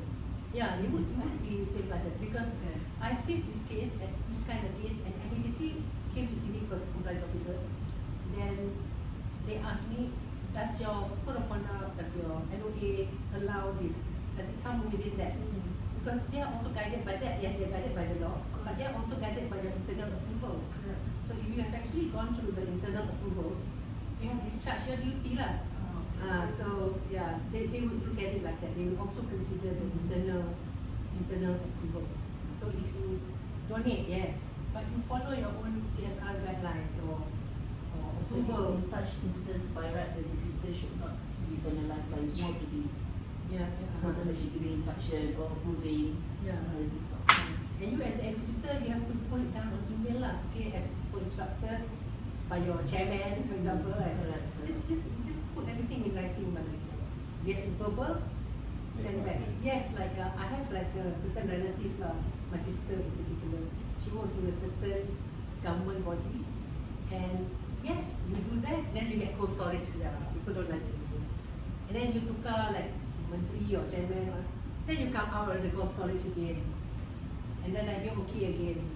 That's the reality, lah. That's the reality. You try to be funny, like when people give instruction, then you put it in writing. People not gonna like you, but at least you'll be safe. You'll be safe. Unless you want to leave lah, but otherwise, I think we have no choice, because there are so many cases like when there's a change of government, that's it, man. The new government will come after you. They don't go after the previous minister. They come after you. You're signing. Witch hunting. So that's the reality lah. It's tough, but if you want to survive, not survive. If you want to hold on to your integrity, then you have to do that. It's not easy. This is another case. Sorry, maybe in my translation. Sebab there's bribery and corruption, but in Malaysia, MACC translate raswa, which is bribe, into English as corruption. That is what they do, which I don't agree. So that's why my translation sometimes is not accurate. It becomes corruption, but corruption is not necessarily not bribe. Should Yeah. be Like this is actually a bribe, and because he got a cash bribe. He got a cash bribe as incentive to issue letter appointment. So it's a bribe. It's a bribe. So is it, can we say that bribe could be construed as where individual is involved and corruption is where a system is involved? Sorry? Bribe could be where an individual is involved, it's an individual action, Right? and then corruption could be an action within a system where the whole system is a chain of bribes or chain of No, misappropriate. even if it's within the system, if it's a bribe, it's a bribe. So corruption is more like abuse of position. With abuse of position, breach of trust, embezzlement, fraud, so the others. So it can be and others. Oh. But bribe, this one is clear. Bribe, Bribe is we have it very clear about the definition of bribe. The rest are Corruption is whatever not unethical behavior or not is considered corruption. So offering, giving. So in this case, this construction contractor was sentenced to 3 months in prison and fined of 50,000. Okay. Accused of giving a bribe 3,000 to enforcement officers of the Old Land and Mines Office, so they don't take action against him for using stolen materials without a permit. This one is really bad. This one, he should be jailed 3 years, not 3 months. Because can you imagine, you're stealing, right? You're actually stealing. It's not more than a bribe. You're stealing materials, and making money out of it, and don't want to pay the permit. And then you bribe someone so that you don't have to pay the permit. It's actually theft. He should be jailed for 2 years, not 2 months. I get really angry. This kind of behavior. Payment of bribe to avoid action for keeping controlled goods without license. Okay, so you have like, this is controlled sorok lah kan, you're keeping scheduled controlled goods without license, and then you're trying to bribe the enforcement officer into not taking action. This is clear bribery case. Submitting false claims. This one I have faced this personally myself. Where in this case the marketing and channel manager of Telecom Malaysia was sentenced to 1 year prison and fined 4.1 million, guilty of 10 charges of making false claims amounting to 800,000. Made false claims related to unified cable installation work in several locations that have not actually been carried out. So they award the contract. The contract has actually not been performed, but the contractor submit invoice and then you pay. So that's one trick. This one case where I investigated myself. Okay? So what happened was, this manager awarded the contract, went through the normal procurement process, awarded the contract, and then made payment. And the cable is there, not an issue, right? Cable was installed, and then payment was made, not an issue, right? But the thing is, the cable was installed by a contractor before that. Oh. The work has been done. The work has been done. Work was already completed and we Completed. paid already.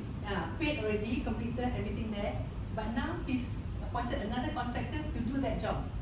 Again. Then he signed off on that job, but the job is actually done. And then share the profit with the contractor. The contractor didn't share the profit. How did the procurement allow this? If they know the Completion of They work. already completed. corruption. Yeah, completion of work. Probably all in the all Is it together. within his limit of the what The award went through the procurement and all that. It's just that nobody checked because procurement will not know that the work has been done because that's under technical, right? So only he will know whether the work has been done in that area or not. So procurement will only negotiate. go through the with process like that, go through the awarding process and things like that. How did you trigger the case? Sorry? How you trigger the case? whistleblower. whistleblower. Whistleblower.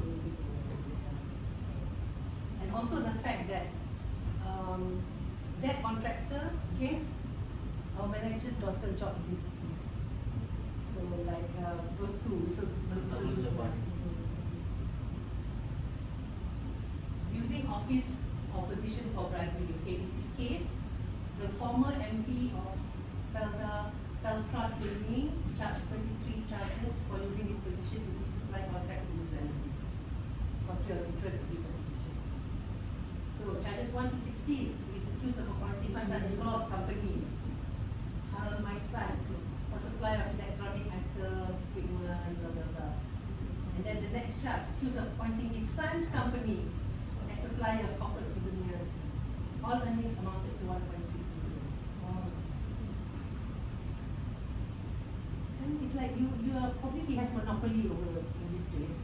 That whatever he says goes, nobody check, nobody dare say anything. More than norm, isn't it? Yeah, that is the norm. Like nobody is probably checking over him or he's the king there, he can do whatever he likes. Must be the proper process must be lacking somewhere. Because he can always say, that's why I get so irritated when people say this is urgent. So to be frank, like PMX announces digital ID project is urgent.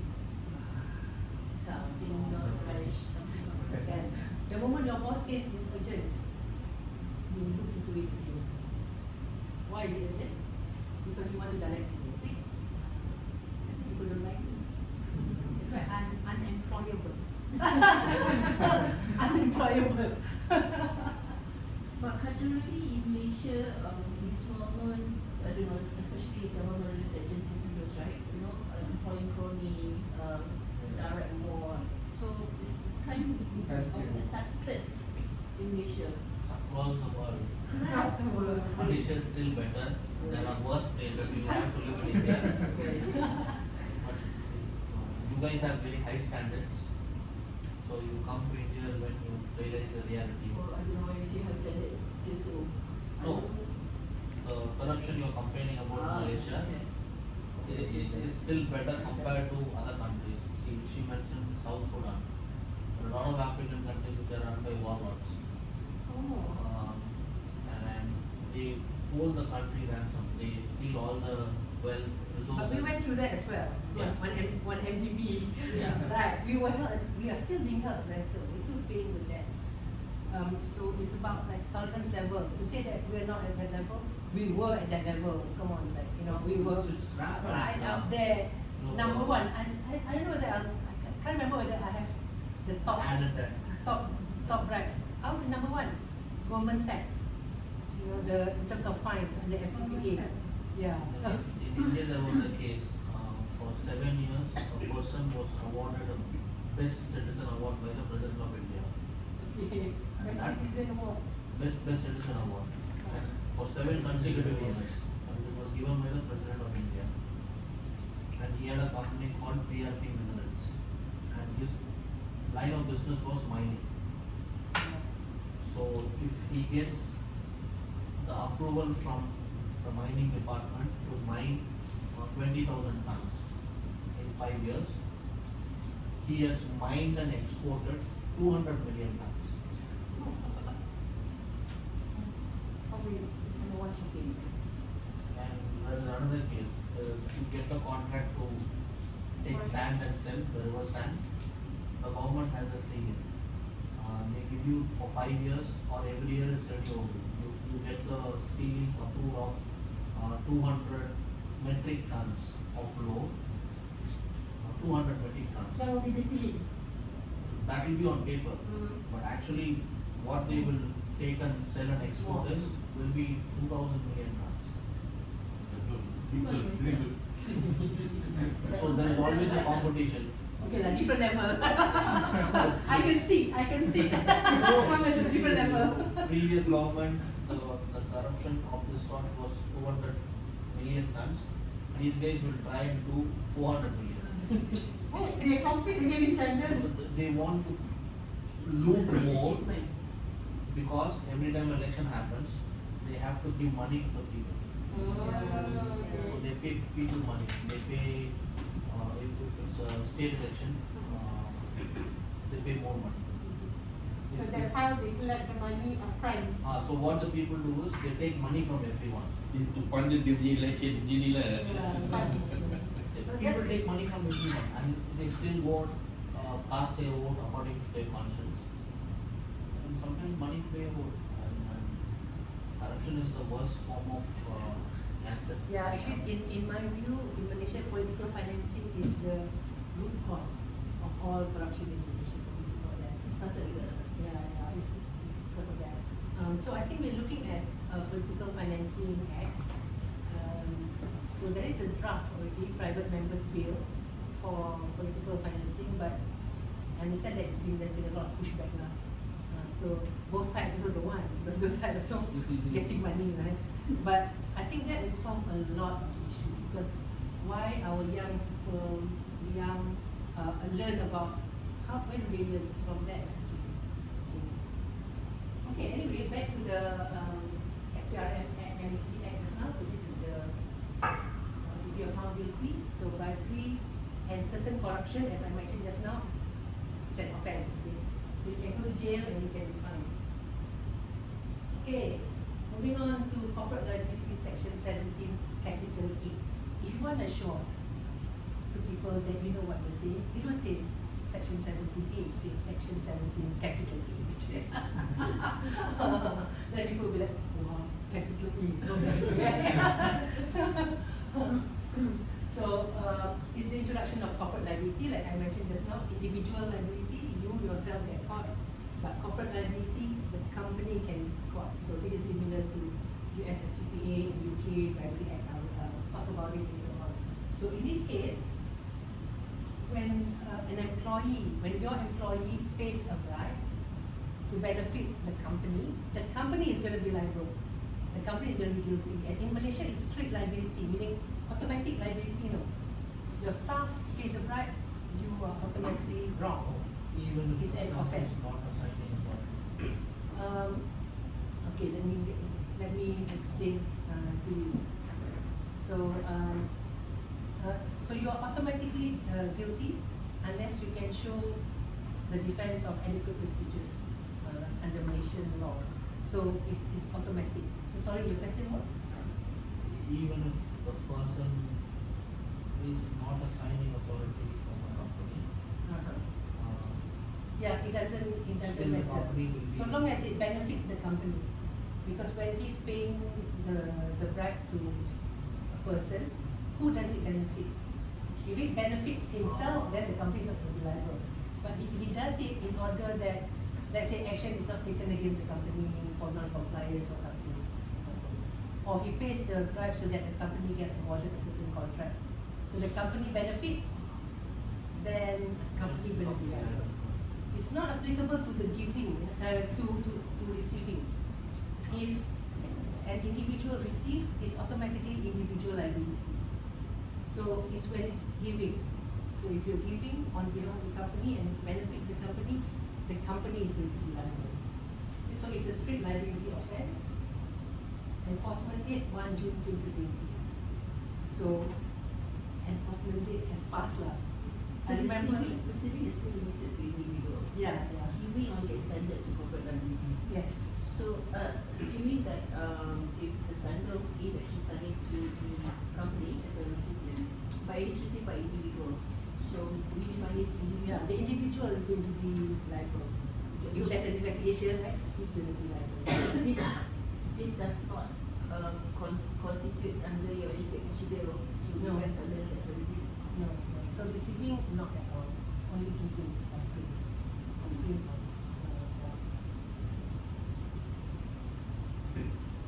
Okay, so punishment higher. Oh, attendance is where it is now? It's not always the okay. Oh, you take it. Tomorrow afternoon nak pergi. Okay, alright, see you tomorrow. Enjoy that. Okay. There's somebody reminding 12:30 we go down. I don't want to go down late because the queues are going to be Yeah.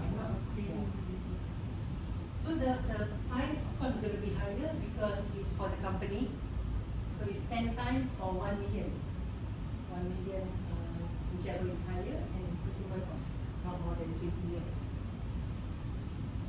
And also, this one this is the MACC website. If you're found guilty, like those people just now, then your face is going to appear on this website. I'm told that I think it's for 3 years, if I'm not mistaken. correct. Right? 3 years. Yeah. So, One way to become famous in Malaysia. yeah. Famous for wrong reason. Infamously famous. Yeah, infamously famous. Yeah. So HR, for example, before you recruit someone, check SPRM website, MACC website. The face is here now. Yeah, I'm gonna, after you do a quick check, see whether Raju's face is here. Highly possible. Okay, this is a reminder to report bribes. Right? It's an offense if you witness a bribe and you do report. And this is very important because, as I mentioned just now, it's very difficult for MACC to charge someone because usually there's no adequate evidence, witnesses, and so on. So if they can't get you for bribery, they will get you for this. Because they will say that, oh, that person, you offered to that person, they can't prove that that person received or this intention to influence, they can't prove, but they can prove that you did not report.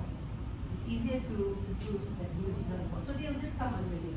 If you see like a lot of cases in newspapers, it's actually charged under section 25, not under section 16 or 17. 3, huh? 3. And the penalty is actually much lower. Section 21. Yeah, I think so. I pun tak check. I think it's much lower. Okay, then so just now to report, right? And remember that if you report to enforcement agencies, you get protection. Okay, so you get immunity from civil criminal disciplinary action. Your identity will be kept confidential, and you should be protected from any retaliation by your employer and so on. But remember, you have to report directly to the enforcement agency. You cannot report to your company or newspaper or Twitter and then report to the government agencies, enforcement agency. So you need to report only to the enforcement agency. Either one like SPRM or SC or any of the designated agencies, you have to report to them and don't tell anyone.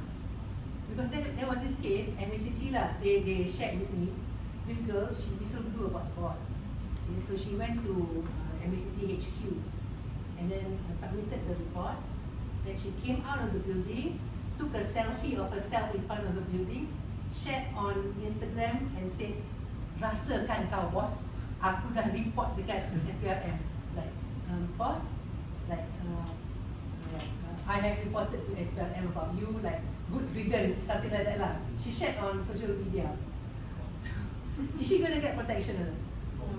No. She herself is voluntary. She's already told the world that she whistleblew. See, this is little tricky for whistleblowers. They could be part of the racket. They could have amassed a fortune or they could have gained from it.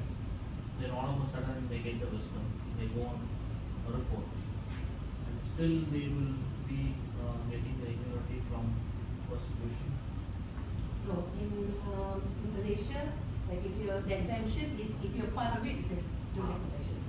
But still, if you blow the whistle midway through and you provide all evidence, You don't get protection. If you were ever part of it, part of it. then you don't get protection. Which is unfortunate actually, because we have a lot of cases where, let's They are say, forced to- even simple contractor whistleblow against staff. By right, contractor should be protected, right? But sometimes contractor also gets charged. So no one has the courage to report. Because it comes They back are to also, you. yeah. I think that is currently the weakness in the law, and that discourages people from coming forward. Because like, hey, I want to know that if I come to you, then at least I become the government witness, or I come to your side lah. You don't come after me. But I think usually what happens is you become the government witness. So if that's the case, then you're safe. But I know this one case where the the court was like really upset with the contractor. That loan, I think I checked with the loan case, right? So this guy went to court, he said it's a loan, therefore not. He brought in the contractor who whistle blew, okay, and this contractor said, oh yeah, it was a loan. So the contractor was also charged.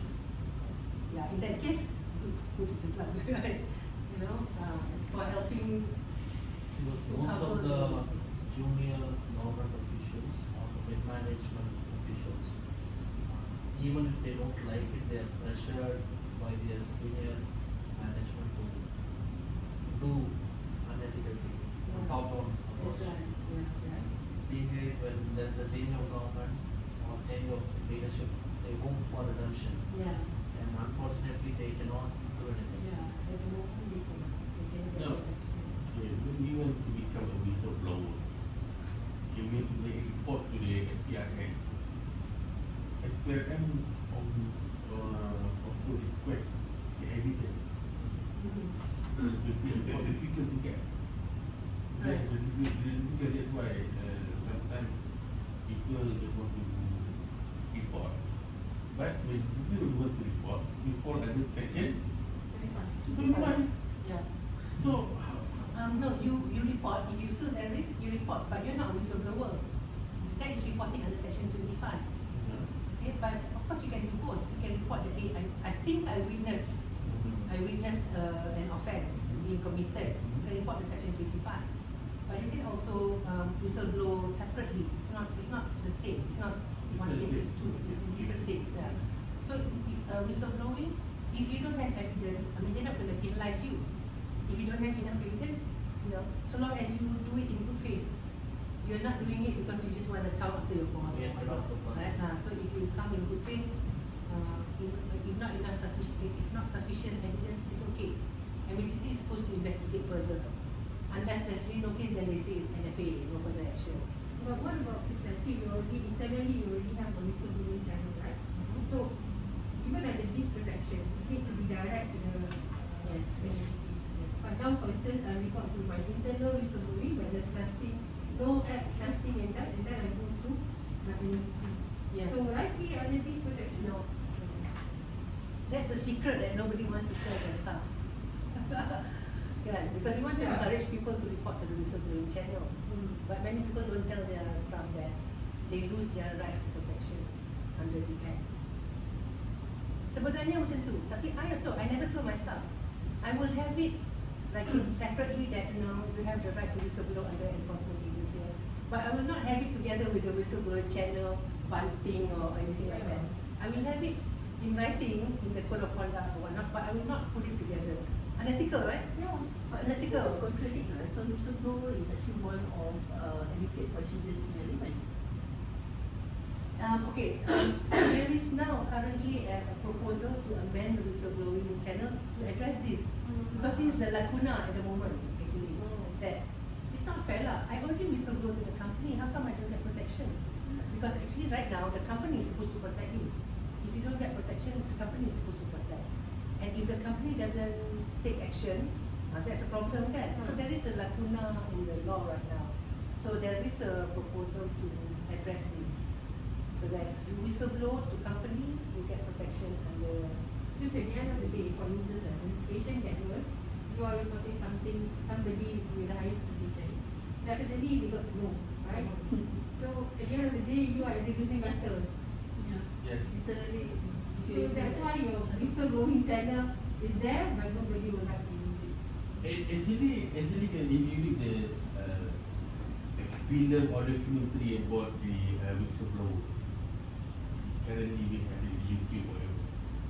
Actually, the whistleblower become you penalize, you have to resign from the company. And then the abuse of power still remain. So it's something. So that's why under the trust principle, tone at the top is number one. Okay. Tone at the top. So the CEO must walk the talk. That's why Yeah. when I heard earlier this morning, I asked you about if the abuse of the power or corruption made by the high authority, the board, where can the whistleblower report to? Then you report to the enforcement agency. Enforcement agency, MECC, yes. We have tried. We have tried. Circle back to your No top, is it? action. No action actually. They cannot prove. Please prove it to us. That's why no action. That's why. That's the thing with like all this unethical behavior. Sometimes you can smell it. You can smell Okay. it, The worst part is but you cannot get. if there's a listed company, it's easy. Go for the bookstore or we go for Right. like a bank, go to bank and there's Uh-huh. another channel. But for us, direct Ministry of Finance, really we go to the MOF, same thing. Report to the MOF representative or board of director, refer back to the chairman or the independent director. But do you So it know? remains the same. But But this is the failure of the It's a corrupted GLC. system. The system of the GLC. This is what is the GLC. so, but I think we need to carry out our duty. If it's something that you feel is an offence, then whistleblow to MEC. Just so long as we build our own defence, you know. Right. What's important is we build our own defence. If you have you reported to audit? Have you like you discharge within your own circle? You never know, because the next when the new chairman comes in, there could be an investigation. It just takes like one ethical person. Even right now, can you whistleblow to the chairman? I will share my experience when I was working in your organisation. I reported to the chairman. The CEO was sacked. If you check back in your historical, I heard that you will know story. that. I heard the story. I heard the story. So you know, like if you have to do what's right, you have to do what's right. Yeah. You just need to find one ethical person. Maybe it could be the chairman of audit committee. I have done reported to chairman of audit committee. He was also because he's still higher than the CEO. Okay, so you need to find one But ethical person. The situation right now is quite different. We don't have the board, we don't have Yeah. CEO, we have the that, or something like Yeah. that. Then you have to at least put on record, so that at least on your part is defensible. Yeah. So for It's the tough, it's tough. whistleblowing channel just now, we required to put that fine print that also allow. Actually, it's up to your own ethical conscience. For me, okay, I look at the two mischiefs. I want people to, because for me, I work so hard to gain employee confidence on the whistleblowing channel. Okay, so I want the whistleblowing channel to be successful, and because I am there, I protect. So what I did, I can talk about this tomorrow. When I joined Celcom, I went everywhere. I talked to everybody. I conducted training to the whole of Malaysia. So they know me, they know me. When they know me, they know what I'm like. They know where I'm coming from. Then they have more confidence whistleblowing. They have to know the face. They have to know the person. That is the person that they are whistleblowing to. So most times they will whistleblow through the channel, but if it's super sensitive, they come directly to me because they know it's safe.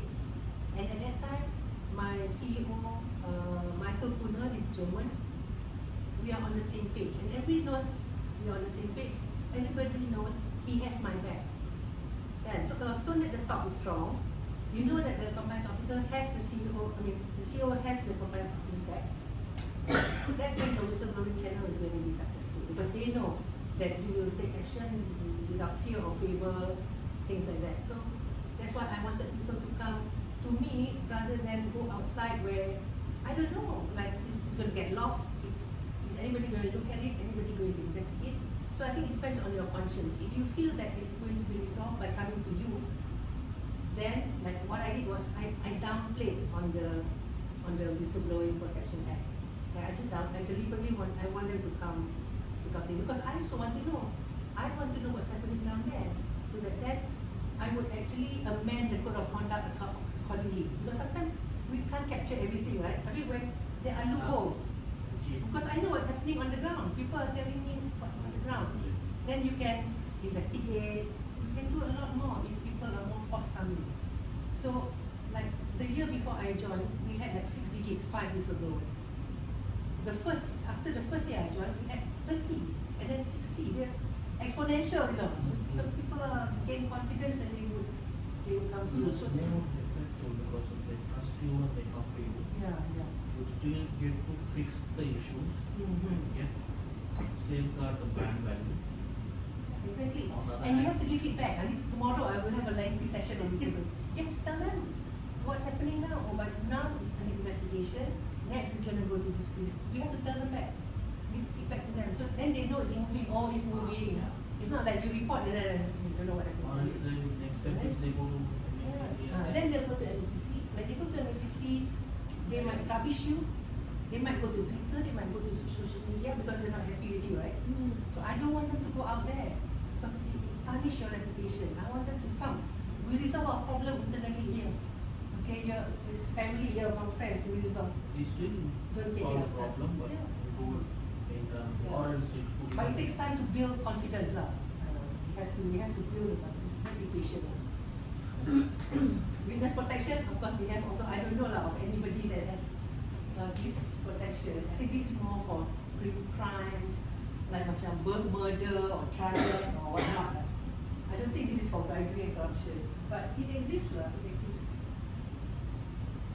I once whistle blew, and then I had this ex-CEO who became my advisor on the whistleblowing.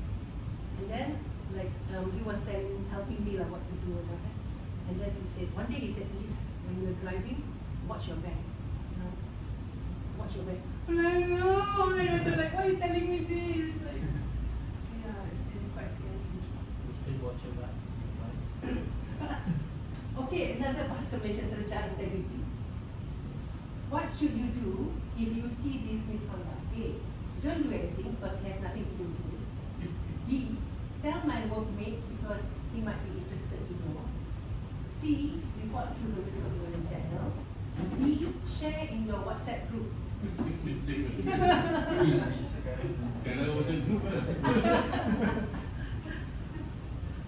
Yeah, usually you do D, right? Oh, lunch break. I think we continue skip it, yeah? Because I want to close today at 4:30, so that we can miss the traffic jam. Huh? Okay then? I think we should leave at 4:30. Video, the previous video. Oh, okay. Oh, ingat ya. That one like Rajiv, my technical assistant. Yeah, Rajiv. Oh, this one.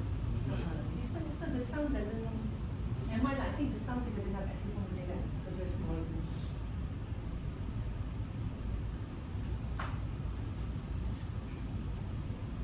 Oh, this one I think we have to put slideshow, yeah. Or just play on YouTube. Before we were using Monday.com, our team was drowning. Ready? I really need to figure out. Sorry ya, technical. I kena belajar how to embed this. Bila kerja dengan company dulu adalah staff. I have staff who do this for me. Now I'm on my own. Inilah benda-benda kena belajar. And then like this PowerPoint, now I can do myself lah. Like dulu, of course my staff will do it right. Now I'm quite good at PowerPoint. I can do PowerPoint. But it's like embedding kind of things. Maybe just play on YouTube. That's good.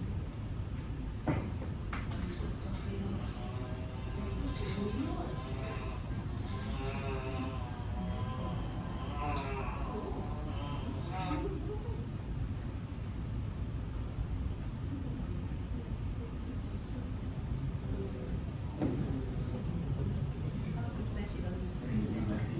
Tinggi months macam tinggi like